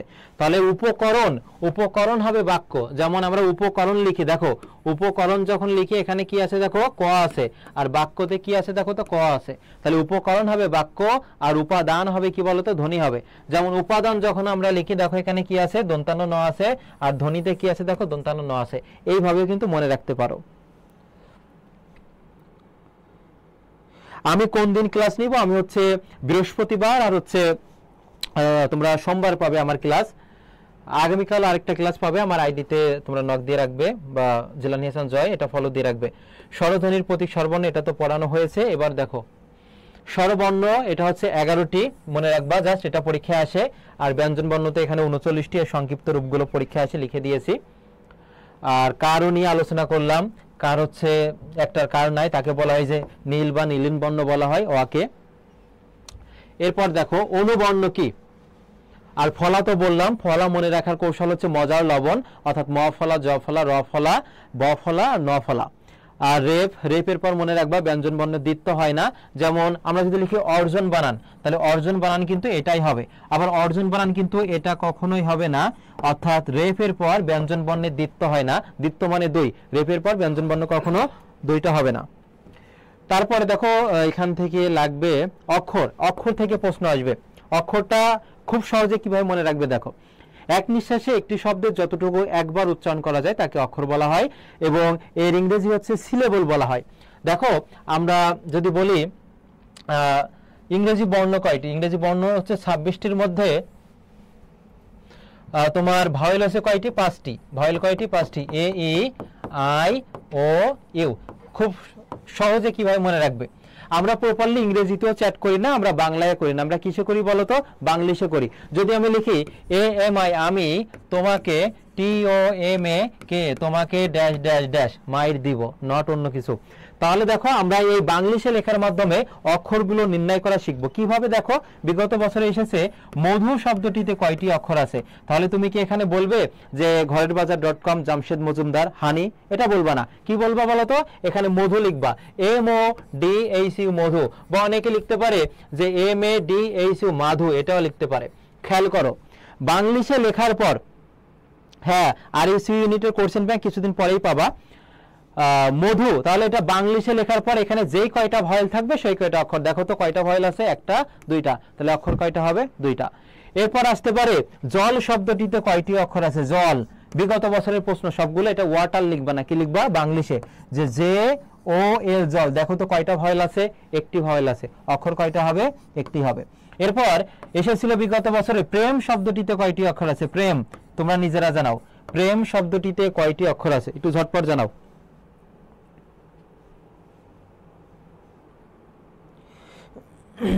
প্রেম শব্দটিতে কয়টি অক্ষর আছে?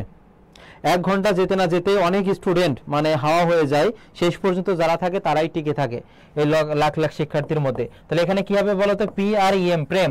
দেখো একটা ভয়েল আছে, অক্ষর কয়টি হবে? একটি হবে। এরপরে দেখো ব্যতিক্রম আছে। যদি বলা হয় ভাই শব্দটিতে কয়টি অক্ষর আছে? অনেকে ভাই লেখে ভি এ আই, ভাই লেখে, আবার বি এইচ এ আই, ভাই লেখে। মনে রাখবা পাশাপাশি দুইটা ভয়েল থাকলে একটাকে বাদ দেবে, কারণ একটা শব্দের উচ্চারণের জন্য একটি ভয়েলে বরাদ্দ। এরপর যদি বলা হয় যে বই শব্দটিতে কয়টি অক্ষর আছে? বই, তাহলে মনে রাখবা এখানে বুক লিখবো না, কি লিখবো? BOY, বই, বই বাংলিশে লিখবো। পাশাপাশি দুইটা থাকলে একটাকে বাদ দেবে, কারণ একটা শব্দের উচ্চারণের জন্য একটা ভাওয়ালই বরাদ্দ। ঢাকা বিশ্ববিদ্যালয় এসেছিল, বিশ্ববিদ্যালয় শব্দটিতে কয়টি অক্ষর আছে? বিশ্ববিদ্যালয় শব্দটিতে অক্ষর আছে তোমার 5টি। বিশ্ববিদ্যালয় 5টি হবে, কয়টি হবে? 5টি। এই যে অক্ষর দুই প্রকার, এটা জাস্ট মনে রাখবা, স্বরান্ত অক্ষর বা মুক্তাক্ষর, আর ব্যঞ্জনান্ত অক্ষর বা বদ্ধাক্ষর। এটা তো আলোচনা করলামই, অক্ষর ও বর্ণের মধ্যে পার্থক্য। এটা আপাতত এই যে মাত্রা কাকে বলে? রেখা, দাগ ও কষিকে মাত্রা বলে। কি হবে বলো তো? রেখা, দাগ ও কষিকে মাত্রা বলে। এখান থেকে প্রশ্ন আসবে পূর্ণ মাত্রা কয়টি? এটার টেকনিক আমি দিয়ে দিচ্ছি, দেখো। পূর্ণ মাত্রা, এরপরে মনে রাখবা অর্ধ মাত্রা। কি হবে? অর্ধ মাত্রা। আর একটা আছে মাত্রাহীন, আর একটা আছে কি বলতো? মাত্রাহীন। পূর্ণ মাত্রা, অর্ধমাত্রা, আর হচ্ছে মাত্রাহীন। মনে রাখবা কিভাবে, দেখো। তোমাদের বাসায় ছোট ভাই বোন আছে, অনেক সময় তাদেরকে কাজ করতে বলো, তারা কথা শোনে না, তখন কি বলো? এক থাপ্পড় দিয়ে বা এক চড় দিয়ে 32টা দাঁত ফেলে দিব। তাহলে মনে রাখবা, তোমাদেরকে আমি বলিনি কিন্তু, এটা এইভাবে মনে রাখতে হবে তোমাদেরকে, যে পূর্ণমাত্রা মানে এক চরের মামলা। পূর্ণমাত্রা মানে কি বলতো? তোমরা একটু কমেন্টে লেখো, এক চরের মামলা। মানে একটা চর দিলে, এই টেকনিকগুলো সব আমাদের বইয়ে রয়েছে। তাহলে এক চর দিলে কয়টা দাঁত পড়বে? 32টি। তাহলে মনে রাখবে পূর্ণ মাত্রা হচ্ছে 32 হবে। কি হবে? 32। আর অর্ধমাত্রা কি হবে তাহলে? অর্ধমাত্রা হচ্ছে অর্ধেকের অর্ধেক। 32-এর অর্ধেক 16, তার অর্ধেক কত? 8। তাহলে খেয়াল করো তো, এখানে 32 আর 8 কথায় 40, মোট বর্ণই তো 50টি। 40টা চলে গেলে থাকে কয়টা? 10টা। তাহলে মাত্রাহীন কয়টা হবে? 10টা হবে। মাত্রাহীন কয়টা হবে? 10টা। ক্লিয়ার? বুঝতে পেরেছো এটা? কোষী কি? এই যে দেখো, আমরা একটা রেখা দিচ্ছি, দাগ দিচ্ছি, এটা হচ্ছে সমার্থক শব্দ, হচ্ছে কোষী। রেখা, দাগ ও কোষীকে মাত্রা বলে। রেখা, দাগ ও কোষীকে কি বলে? মাত্রা বলে। এই দেখো, এটা একটু এসএস দিতে হবে না, এটা পেয়ে যাবে। এবং কোথায় পাবে? হয় বাংলা লাভার্স বা হচ্ছে জিলানি স্যার যে পেজ আমি মেসেজ দিয়েছিলাম, ওইখানে তোমরা পেয়ে যাবে, মানে ব্যাখ্যা সহকারে যেটা আছে সেটা পেয়ে যাবে জিলানি স্যার পেজে। দেখো, পূর্ণমাত্রা হবে এখানে হচ্ছে কতটি?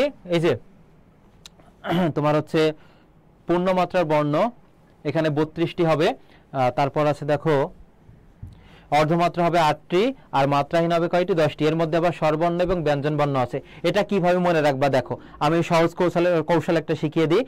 এই যে পূর্ণমাত্রার মধ্যে ব্যঞ্জন বর্ণ আর স্বরবর্ণ কিভাবে মনে রাখবা, শর্টকাট টেকনিক দেখো। আমি একটা দ্বিতীয় শ্রেণীর স্টুডেন্টকে পড়াইতাম, তাকে আমি বললাম যে বলো তো সোনামণি, ইংরেজি বর্ণ কয়টি? সে উত্তর দিয়েছিল 26টি। এখন বললাম এই 26টি বর্ণ দিয়ে বলতো সপ্তাহের কয় দিনের নাম লেখা যায়? সে উত্তর দিয়েছিল 7 দিনের নাম। কয় দিনের নাম? 7 দিন। কিন্তু আমি যে ছেলেটিকে পড়াতাম সে ছিল একটু হাবা টাইপের, এই জন্য সে 7 দিনের নাম না লিখে লিখেছিল 6 দিনের নাম। তাহলে এটা মনে রাখবে, হাবা টাইপের ছেলেটি। কিভাবে মনে রাখবে? হাবা টাইপের ছেলেটি। তোমার অনেকের কাছে বাংলা দ্বিতীয় পত্র কিন্তু অ্যালার্জি টাইপের মনে হয়, যে মনে রাখবো কিভাবে? এই শর্টকাট টেকনিক আমি প্রত্যেকটা যখনই যেটা শেখাবো তখন সেটা বলে দিব। তাহলে পূর্ণমাত্রা মনে রাখবা এই যে এক চরের মামলা দিয়ে, আর ব্যঞ্জন বর্ণ মনে রাখবা কি বলতো? এই যে হাবা টাইপের ছেলেটি। অর্থাৎ আমি দ্বিতীয় শ্রেণীর একটা স্টুডেন্টকে পড়াইতাম, তাকে বললাম যে ইংরেজি বর্ণ কয়টি? সে বলছিল 26টি। এই 26টি বর্ণ দিয়ে কয় দিনের নাম লেখা যায়? 7 দিনের। কিন্তু ছেলেটি ছিল একটু হাবা টাইপের, এই জন্য লিখেছিল কয় দিনের? 6 দিনের। এবার দেখো, আমরা পূর্ণমাত্রা পেলাম, ব্যঞ্জন বর্ণ পেলাম, স্বরবর্ণ কিভাবে পাবো? জাস্ট বিয়োগ করে। 32 থেকে 26 বিয়োগ করলে কত হয়? 6। 8 থেকে 7 বিয়োগ করলে 1। 10 থেকে 4 বিয়োগ করলে 4। 6 বিয়োগ করলে 4। ক্লিয়ার? বলো টেকনিকটা কেমন লেগেছে বলো? প্রত্যেকটা এইভাবেই পাবা তোমরা, একটু ঝটপট জানাও কেমন লেগেছে তোমাদের কাছে। এবার এটা আরো বেশি গুরুত্বপূর্ণ, এই স্লাইডটা। সেটা কিভাবে দেখো, প্রশ্ন আসবে কিভাবে? যে উচ্চারণের সময় জীবের উচ্চতা অনুসারে জীবের সম্মুখ মানে সামনে, পশ্চাৎ মানে পিছনে, এইভাবে এখান থেকে প্রশ্ন আসে যে উচ্চ, এখানে দেখো উচ্চ সম্মুখ স্বর কোনটি? সেটা হচ্ছে হ্রস্বই, আর একটা আছে কি বলতো? দীর্ঘই। এরপর প্রশ্ন আসতে পারে যে জীবের উচ্চতা অনুসারে মধ্য বা কেন্দ্রীয় নিম্ন স্বর কোনটা? সেটা হবে কি? আ হবে। আ যখন তুমি উচ্চারণ করছো দেখো সেটা কি? মধ্য বা কেন্দ্রীয়, আ মধ্যভাগ। আর যখন ই তো দেখুন মুখটা দেখো সামনে চলে আসছে, ই। আরে দেখো এখানে এই যে ওষ্ঠদার পশ্চাৎ, পশ্চাৎ মানে কি বলতো? পিছনে। যখন রস্যু, রস্যই উচ্চারণ করছো, তখন দেখবে এটা পিছনের দিকে চলে যাচ্ছে, এই জন্য এটা কি হবে বলতো পশ্চাৎ। এইখান থেকে একটা প্রশ্ন আসবে, এটা তোমরা শিওর থাকো। আর সংবৃত অসংবৃত এখান থেকে তো প্রতি বছরই ঢাবিতে প্রশ্ন থাকে, এটা আমি বিগত বছরের প্রশ্নের আলোকে নেক্সট ক্লাসে কিন্তু A to Z এটা আলোচনা করব, সংবৃত বিবৃত।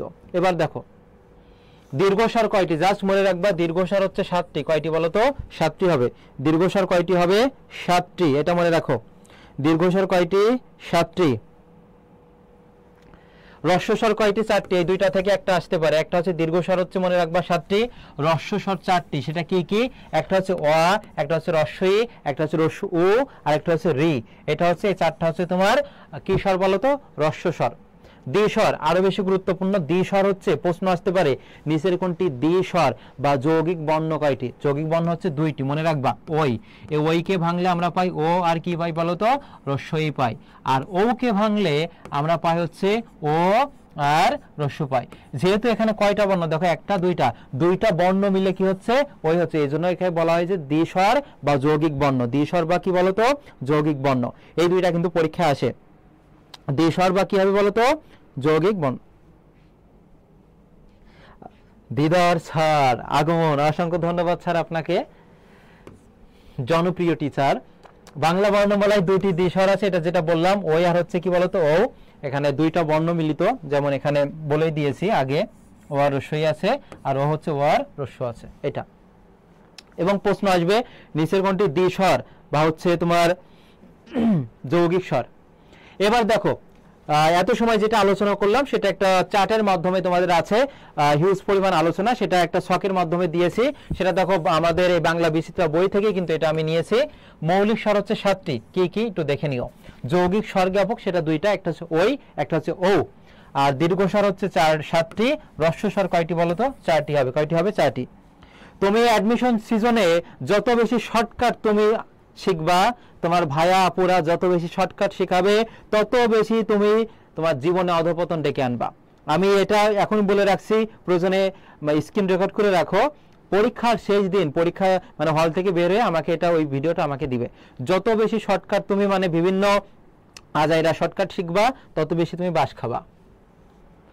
যেমন কিছুদিন আগে একটা পরীক্ষা হলো ঢাকা সেন্ট্রাল ইউনিভার্সিটি, সেখানে কিন্তু এসেছে নাসিক্য ব্যঞ্জন কোনটি? নাসিক্য ব্যঞ্জন কোনটি? তাহলে এই নাসিক্য ব্যঞ্জন কয়টি সেটা দেখো, 5টি। কি কি বলতো? এই যে ও। এবং গুচ্ছভুক্ত বিশ্ববিদ্যালয় এসেছিল, এটার উচ্চারণ কি হবে? তাহলে বলতো ও অ, শেষে কিন্তু অ থাকবে। ইও, এবং 2টা এসেছিল, এবং এটা মনে রাখবে কি হয়েছে? ইও হানি সিং। এটা আছে ইও, আর একটা আছে কি ইও, দন্ত মধ্যাহ্ন ন দন্তান্ন, আর একটা কি বলতো? ম। এবার দেখো পার্শ্বিক ব্যঞ্জন কোনটি? এই যে ল। পার্শ্বিক ব্যঞ্জন হচ্ছে ল, কম্পিত হচ্ছে র, যে বয়বিন্দু রা, তালনজাত হচ্ছে ডয়বিন্দু আর ঢয়বিন্দু রা। এই যে এইগুলো থেকে একটু জাস্ট মনে রাখবা যে পার্শ্বিক ল, কম্পিত হচ্ছে বয়বিন্দু র, তালনজাত হচ্ছে ডয়বিন্দু র আর ঢয়বিন্দু র। এবার বর্ণের যে শ্রেণী বিভাগ আছে তার মধ্যে দেখো এখানে অঘোষ আছে, মহাপ্রাণ আছে, এটা কিভাবে মনে রাখবা? তার আগে দেখো এই যে পরীক্ষা প্রশ্ন আসতে পারে যে কণ্ঠ বা কণ্ঠমূলীয় বর্ণ কোনগুলো, সেটা ক থেকে ও পর্যন্ত, ক থেকে ও অ পর্যন্ত। এবং এই পঞ্চম ধাপে এগুলোকে বলা হয় নাসিক্য, বলা হয় কি বলা হয় বলতো? নাসিক্য। তালু যে চ ছ বর্গীয় যা ইয়, মূর্ধা হবে ট থেকে মধ্যাহ্ন ন, দন্ত হবে দেখো দন্ত বা দন্তমূলীয়, গত সেশনে কুমিল্লা বিশ্ববিদ্যালয়ে এসেছিল এবং অপশনে দন্তমূলীয় ছিল। ওষ্ঠ মানে ঠোঁট, প থেকে কি ম পর্যন্ত, প ফ ব ভ ম। এবং প্রশ্নটা এখানে এমন ভাবে আসে যে মানব শিশুরা কোন বর্গীয় বর্ণগুলো আগে আয়ত্ত করতে শেখে, সেটা প বর্গীয় হবে, প ফ ব ভ ম। এখন আরেকটা প্রশ্ন দেখো, তোমার কোনটি ঘোষ কোনটি অঘোষ, এটা কিভাবে মনে রাখবা?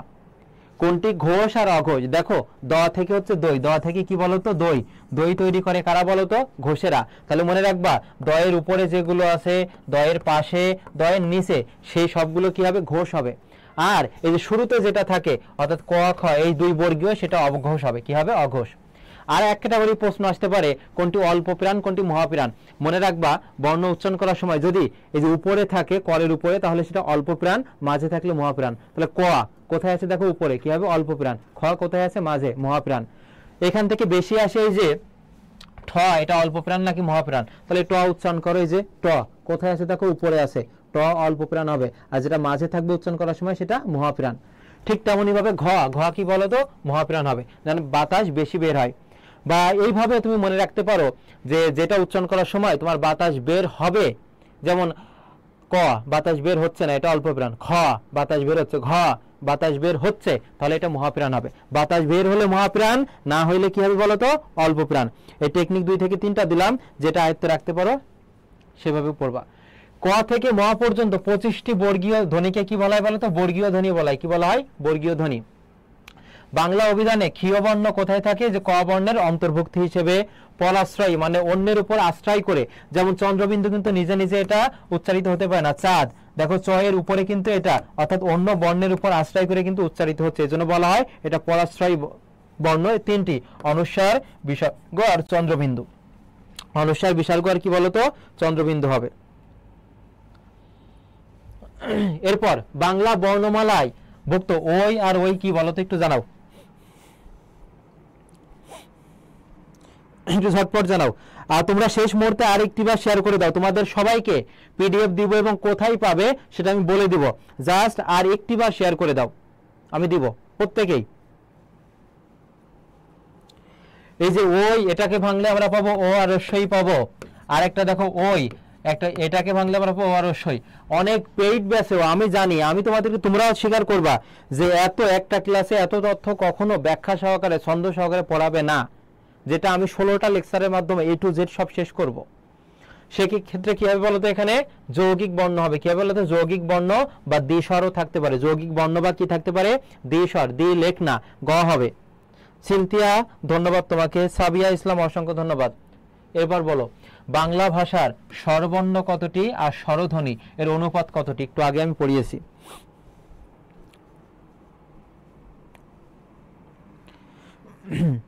স্বরবর্ণ আর হচ্ছে দেখো এখানে কি বলা হয়েছে যে স্বরধ্বনির অনুপাত কত। নীল রাজ জানিয়েছো খ, দেখা যাক। গ বলেছে একজন, না নীলরাজ তোমাকে অসংখ্য ধন্যবাদ। এখানে কি হবে, স্বরবর্ণ হবে 11টি আর স্বরধ্বনি কতটি হবে, 7 হবে, অর্থাৎ 11 বা 11 অনুপাত 7। নাসিক্য ধ্বনি কোনটি? নাসিক্য, নাসিক্য ধ্বনি কোনটি বলো? আচ্ছা এখনো তো 50 জন মতো আছো, তা উত্তর করলে তো গলি গলি যাবে।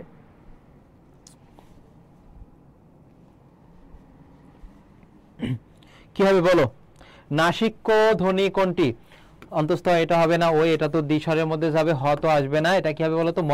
ওই যে দেখো এখানে কি কি আছে, ও আছে, ইও আছে, দন্তান্ন আছে, মধ্যাহ্ন ন, আর একটা কি আছে বলো তো, ম আছে। কি আছে বলো তো, ম। ওই যে প বর্গীয় আছে, প ফ ব ভ ম এর মধ্যে। ডয়বিন্দু র ও ঢয়বিন্দু র দুটি ধ্বনিকে কি বলা হয়? এবং এরপরে কিন্তু আবিধানিক বর্ণনা ক্রম আমি শেখাবো।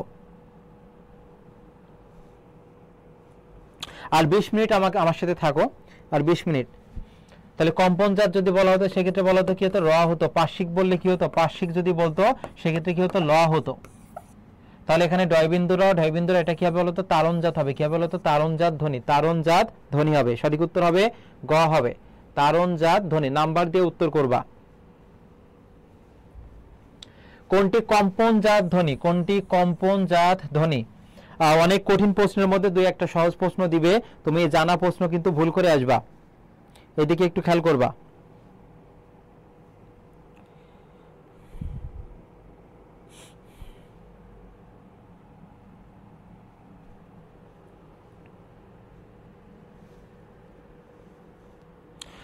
তাহলে কি হবে বলতো, কম্পনজাত সেটা হচ্ছে কি, এই যে র হবে, আর পার্শ্বিক বলে ল হতো, আর এটা তো হচ্ছে তোমার তারণজাত।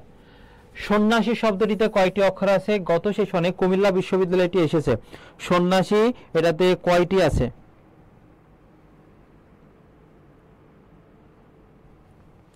সন্ন্যাসী এই শব্দটিতে কয়টি অক্ষর আছে? তাহলে তুমি বাংলিশে লেখো SONNASI। তাহলে বাংলিশে লেখার পর দেখো তো কয়টা ভয়েল আছে? 3টা ভয়েল আছে। তাহলে অক্ষর কয়টা হবে বলো তো? 3টা হবে। শোন না শি, শোন না শি, কয়টা হবে? 3টি হবে, 3টি। এবার দেখো অভিধান তত্ত্ব কি হবে বলো তো, অভিধান তত্ত্ব। এখান থেকে একটু বেসিক আমরা পড়ি, তারপর হচ্ছে আমরা বিস্তারিত আলোচনা করব। বাংলা ভাষা তত্ত্বের উদ্ভব ঘটেছিল অভিধান সংকলনে। আমরা যেটা ডিকশনারি, সেটা হচ্ছে দেখো ডিকশনারিতে খুব সহজে আমরা শব্দগুলো বের করতে পারি, কিন্তু বাংলায় যখন আমাকে বের করতে বলবে তখন কিন্তু একটু মানে সময় লাগবে। সেক্ষেত্রে এখানে এর ভূমিকাটা দেওয়া আছে। যেমন 1955 খ্রিস্টাব্দে ঢাকায় বাংলা একাডেমি প্রতিষ্ঠার পর বাংলা অভিধানের ক্ষেত্রে নতুন মাত্রা যুক্ত হয়, এটা একটু মনে রাখবে। 1955 সালে বাংলা একাডেমি প্রতিষ্ঠিত হয়। এরপর আমরা বেসিকে আছি, এইখান থেকে একটা প্রশ্ন তোমরা পাবে যে বাংলা পর্তুগিজ ও পর্তুগিজ বাংলা শব্দকোষ, সেক্ষেত্রে সম্পাদক ছিল ম্যানুয়েল দা আসমসাউ। তারপর বাংলা একাডেমি ব্যবহারিক বাংলা অভিধান, সম্পাদক ছিল ডক্টর মোহাম্মদ শহীদুল্লাহ। তারপর হচ্ছে বাংলা ভাষার অভিধান, এটা হচ্ছে সম্পাদক ছিলেন উইলিয়াম কেরি। আর বাংলা একাডেমি বাংলাদেশের আঞ্চলিক, সেটার সম্পাদক ছিল এটা। এরপর এখান থেকে পড়বা যে বাংলা একাডেমি বাংলা বানান অভিধান, সেটা কে ছিল বলতো? যে জামিল চৌধুরী। কে ছিল? জামিল চৌধুরী। মানে অভিধান তত্ত্ব থেকে, যেহেতু প্রতি বছর অভিধান তত্ত্ব বা আবিধানিক বর্ণাক্রম থেকে একটা প্রশ্ন আসে, আমরা বেসিকটা আগে ক্লিয়ার করি, তারপর এখান থেকে বিগত বছরের প্রশ্নের আলোকে পড়ব। দেখো, এটা হচ্ছে সাধারণ ক্রম, মানে অ থেকে ওই যে চন্দ্রবিন্দু পর্যন্ত সাধারণভাবে যেটা আমরা লিখি, কিন্তু আবিধান মানে অভিধানে এইভাবে কিন্তু ক্রমটা নাই। এইটা খাতায় নোট করবা, এই যে প্রথমে সাধারণ, তারপর অভিধান ক্রম, যেহেতু এটা তোমাদের কাছে নতুন টপিক। খেয়াল করো শুরুতে কি করবা, কিভাবে তোমরা পড়বা। শুরুতে হচ্ছে তোমার অ থেকে কি হবে বলতো? এই যে স্বরবর্ণগুলো হবে। এরপর তোমার যে পরাশ্রয়ী বর্ণগুলো সেটা হবে, যেমন অনুস্বার, বিসর্গ, চন্দ্রবিন্দু। তাহলে সিকোয়েন্সটা কি? আবিধানিক বর্ণাক্রম, প্রথমে স্বর বর্ণগুলো বসবে, এরপর তোমার কি বসবে বলতো? পরাশ্রয়ী বর্ণগুলো, ওই যে অনুস্বার, বিসর্গ, চন্দ্রবিন্দু। অনুস্বার, বিসর্গ আর কি বসবে? চন্দ্রবিন্দু। এরপরে দেখো কি বসবে? এই যে এরপর ব্যঞ্জন বর্ণ বসবে। কি বসবে বলতো? ব্যঞ্জন বর্ণ। যেমন ক, খ, গ, ঘ। এই যে তুমি হচ্ছে ক এর পরে অবশ্যই কি বসবে বলতো? ক্ষিয় বসবে। ক এর পরে কি বসবে বলতো? ক্ষিয়। মানে ক বর্ণের অন্তর্ভুক্তি হিসেবে কিন্তু ক্ষিয় বসে, এটা মনে রাখবা।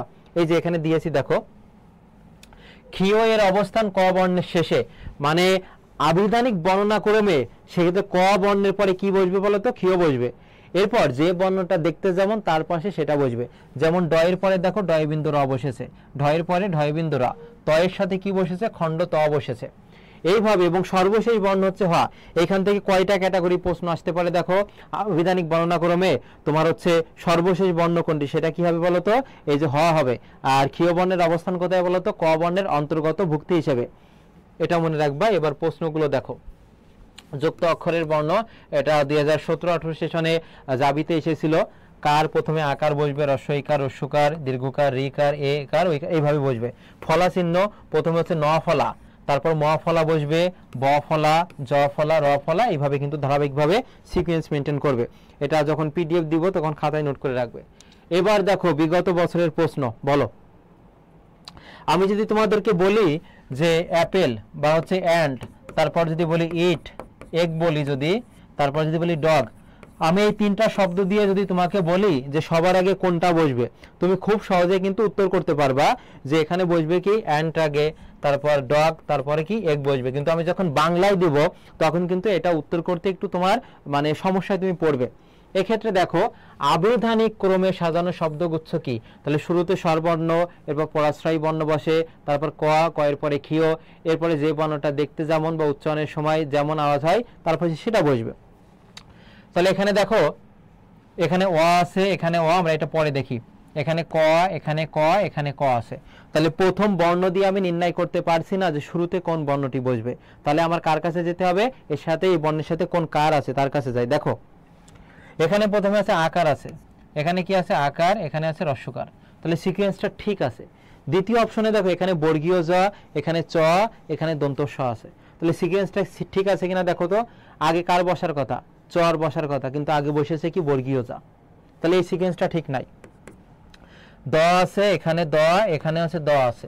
তাহলে প্রথম বর্ণ দ্বারা আমরা নির্ণয় করতে পারছি না যে কোনটা আগে বসবে। তাহলে দ্বিতীয় ধাপ আর 5 মিনিট পরে আমরা শেষ করব। এখানে দেখো কোন কার আছে? এখানে আছে দীর্ঘইকার আছে, এখানে একার আছে, এখানে আছে রিকার আছে। তাহলে কারের নিয়মটা আমরা দেখে আসি। দেখো কার আগে কি বসবে। প্রথমে হচ্ছে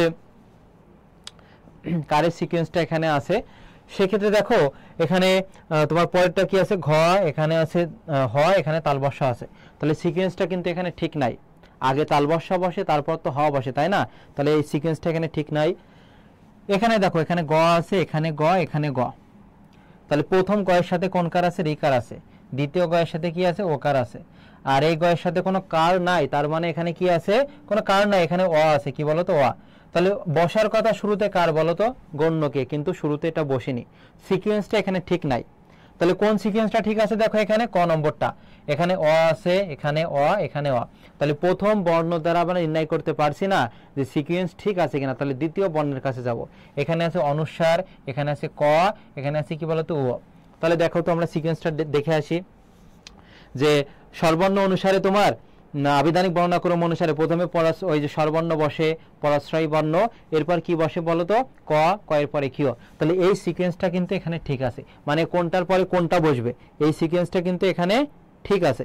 এরপরে দেখো দ্বিতীয় নম্বরটা দেখি আমরা, তোমাদের কাছে এখনো ক্লিয়ার হয়নি যেহেতু নতুন টপিক, এখন ক্লিয়ার হবে। আবিধানিক ক্রমে সাজানো শব্দগুচ্ছ কোনটি? আর 3 মিনিট। দেখো এখানে ফ আছে, এখানে ফ, এখানে ফ, তাহলে প্রথম ফ এর সাথে কোন কার আছে? রস্যকার আছে। দ্বিতীয়টার সাথে কোনো কার নেই, তার মানে কি আছে এখানে অ, অ তো কোনো কার না। তাহলে বসার কথা কি? তাহলে বসার কথা যার সাথে কার নাই সেটা আগে বসবে, কিন্তু এখানে দেখো শুরুতেই কার দেওয়া আছে। সিকোয়েন্সটা কি ঠিক আছে? তোমরা একটু জানাও, রেসপন্স করো। এই সিকোয়েন্সটা এখানে ঠিক নাই। এরপরে দেখো এখানে ক আছে, এখানে ক, এখানে ক, তাহলে এই শুরুতে এই ক এর সাথে কোনো কার নাই, এটার সাথে কার আছে আকার, আর এটার সাথে দেখো কোনো কার নাই, তাহলে যার কার নাই সেটা তো আগে বসার কথা, কিন্তু এখানে দেখো মাঝে 2 নম্বরটা চলে এসেছে, সিকোয়েন্সটা এখানে ঠিক নাই। এবার দেখো মঞ্চ আছে, মালঞ্চ, আবার এখানে ম আছে, এখানে ম, এখানে ম আছে। সিকোয়েন্সটা এখানে খেয়াল করো, শুরুটার সাথে এখানে কোনো কার নাই, এখানে কার আছে, তাহলে কার যার সাথে আছে সেটা তো পরে বসার কথা, কিন্তু দেখো শেষে বসেছে মঞ্জুর, এটা সিকোয়েন্সটা ঠিক নাই। এই সিকোয়েন্সটা কেন ঠিক আছে সেটা খেয়াল করো। প্রথমে এখানে এ আছে, এখানে এ, এখানে এ আছে, তাহলে প্রথম বর্ণ দ্বারা আমরা নির্ণয় করতে পারছি না যে শুরুতে কোনটা বসবে। দ্বিতীয় বর্ণের কাছে যায়, এখানে কি আছে ক, তাহলে এখানে কোনো তোমার কার নাই। দ্বিতীয় কয়ের সাথে কি আছে আকার, তাহলে এখানে কি দেখো আকার আছে। তৃতীয় কয়ের সাথে কি আছে বলো তো রস্যকার আছে। তাহলে সিকোয়েন্সটা ঠিক আছে কিনা দেখো, এখানে কোনো কারণ নাই, তার মানে আমরা ধরি এখানে অ আছে, কি আছে অ। সিকোয়েন্সটা ঠিক আছে কিনা এবার খেয়াল করো, এই যে এখানে শুরুতে অ, এখানে কয়ের সাথে কি ছিল আকার ছিল, এই জন্য আ হবে, এখানে কয়ের সাথে কোন কার ছিল রস্যকার ছিল, এই জন্য কি হবে বলতো রস্য হবে। তাহলে এই সিকোয়েন্সটা কিন্তু ঠিক আছে, এটা 1 নম্বরে, এটা 2 নম্বরে, এটা 3 নম্বর, বাকিগুলো কিন্তু সিকোয়েন্স ঠিক নাই। ক্লাস রুটিন আমাদের পেজেই পোস্ট করা আছে, দেখে নিও। এবার দেখো 3 নম্বর প্রশ্নটি বলেছে অভিধানে ক্ষীয় বর্ণ কোথায় থাকে, একটু জানাও। অভিধানে ক্ষীয় বর্ণ কোথায় থাকে, ঝটপট জানাও। অভিধানে ক্ষীয় বর্ণ কোথায় থাকে, তাহলে কি হবে ক্ষীয়কে ভাঙলে আমরা পাই কি ক যোগ মূর্ধন্যস্ব পাই, এজন্য মনে রাখবা এই ক্ষীয় বর্ণ থাকে ক বর্ণের সঙ্গে, ক বর্ণের অন্তর্গত ভুক্তি হিসেবে। সঠিক উত্তর হবে এখানে ঘ। পরের প্রশ্নটি লেক্সিকোগ্রাফি কোন বিষয় নিয়ে আলোচনা করে?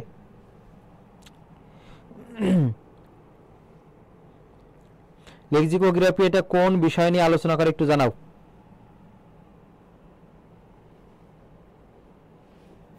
ধ্বনি তত্ত্ব, শব্দ তত্ত্ব না হবে না, এটা কি হবে বলতো অভিধান তত্ত্ব হবে। কি হবে? অভিধান তত্ত্ব হবে, অভিধান তত্ত্ব। এবার তোমাদেরকে আমি একটা লাস্ট প্রশ্ন দিব যার মাধ্যমে তোমরা আরো বেশি ক্লিয়ার হবে। জাস্ট 1 মিনিট উত্তর করবা জাস্ট যে এটা ঠিক আছে কিনা। আমি যদি বলি বাঁশ, বাঁশ, এরপর যদি বলি বিবর্ণ, বিবর্ণ, আরেকটা যদি বলি বনলতা, বলো তো এই সিকোয়েন্সটা ঠিক আছে কিনা বা শুরুতে কোনটা বসবে, এটা আবিধানিক বর্ণনাক্রম অনুযায়ী।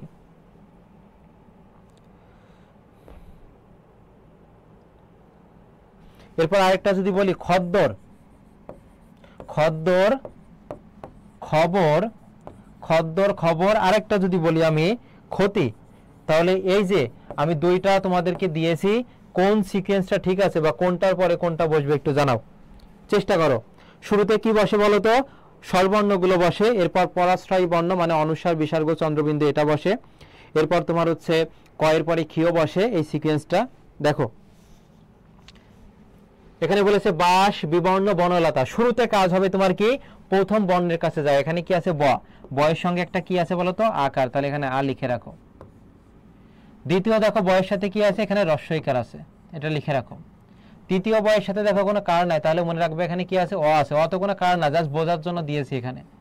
তাহলে শুরুতে কার বসার কথা বলো, শুরুতে কার বসার কথা? বাস বিবর্ণ বনলতা, বাস বিবর্ণ বনলতা। এইভাবে কিন্তু প্রত্যেকটা মানে শুরুতে তোমার একটু কঠিন মনে হবে, এরপরে ধারাবাহিকভাবে তুমি সব বুঝে যাবে। তাহলে শুরুতে কার বসার কথা? এই যে এক, বনলতা। তারপরে দেখো আগে আ নাকি আগে রস্বই? আগে কার? আগে হচ্ছে আ হবে, তারপরে হবে কি? এই যে বনলতা। এরপর একটা রয়েছে খদ্দর, খবর, ক্ষতি। কি হবে? এখানে খ আছে, এখানে খ, এখানে খিও আছে। তাহলে দেখো ক বসে আগে, তারপর খিও বসে, তারপর খ। তাহলে আগে বসার কথা খিও এটা। তারপরে এখানে দেখো এখানে খবর আছে, এখানে আছে কি? খদ্দর আর খবর। তাহলে দেখো এই খ দ্বারা নির্ণয় করতে পারছো না কোনটা আগে বসবে, তাহলে দ্বিতীয় বর্ণের কাছে যাব। দ্বিতীয় বর্ণে এখানে দ আছে, এখানে ব। তাহলে কোনটা আগে বসে? আগে দ বসে। ওই যে ত, থ, দ, ধ, দন্তান্ন, প, ফ, ব তো অনেক পরে। তাহলে খদ্দর হচ্ছে 2 নম্বর, আর খবর হচ্ছে কি 3 নম্বরে। পুনরায় ক্লাসটি আবার করবা এবং আমাদের পেজে তোমাদের এক সপ্তাহে যতগুলো ক্লাস হবে সব ক্লাসের রুটিন দেওয়া আছে। যারা এখনো নতুন সংস্করণে বই সংগ্রহ করনি, পেজে নক দিয়ে রাখো বা নিকটস্থ লাইব্রেরি থেকে সংগ্রহ করো। তোমাদের 60টা ম্যারাথন ক্লাস সহ 60টা ক্লাস নেওয়া হবে, 15টা পরীক্ষা নেওয়া হবে, এর মাধ্যমে প্রস্তুতি একদম সম্পন্ন করা হবে। আর যে কোনো তথ্যের জন্য পেজে ইনবক্স করবে আর নিয়মিত ক্লাসগুলো করবে। আজকে ক্লাসটি এ পর্যন্ত, কেমন লেগেছে 30 সেকেন্ডের মধ্যে জানাও। আর হচ্ছে অবশ্যই যে বাংলা বিচিত্রা বই, এই যে আজকে যেটা পড়ালাম এর থেকে তুমি এই টপিক ধরে ধরে বিগত বছরের যত প্রশ্ন আছে সবগুলো তুমি প্র্যাকটিস করবে। জানার জার্নিটা কেমন ছিল এবং প্রতিদিন রুটিন অনুযায়ী রুটিন পোস্ট করা আছে, দেখবে আমাদের পেজে যে স্ক্রল করবা বা হচ্ছে ফটো সেকশনে যে দেখে নিতে পারবা রুটিনটা।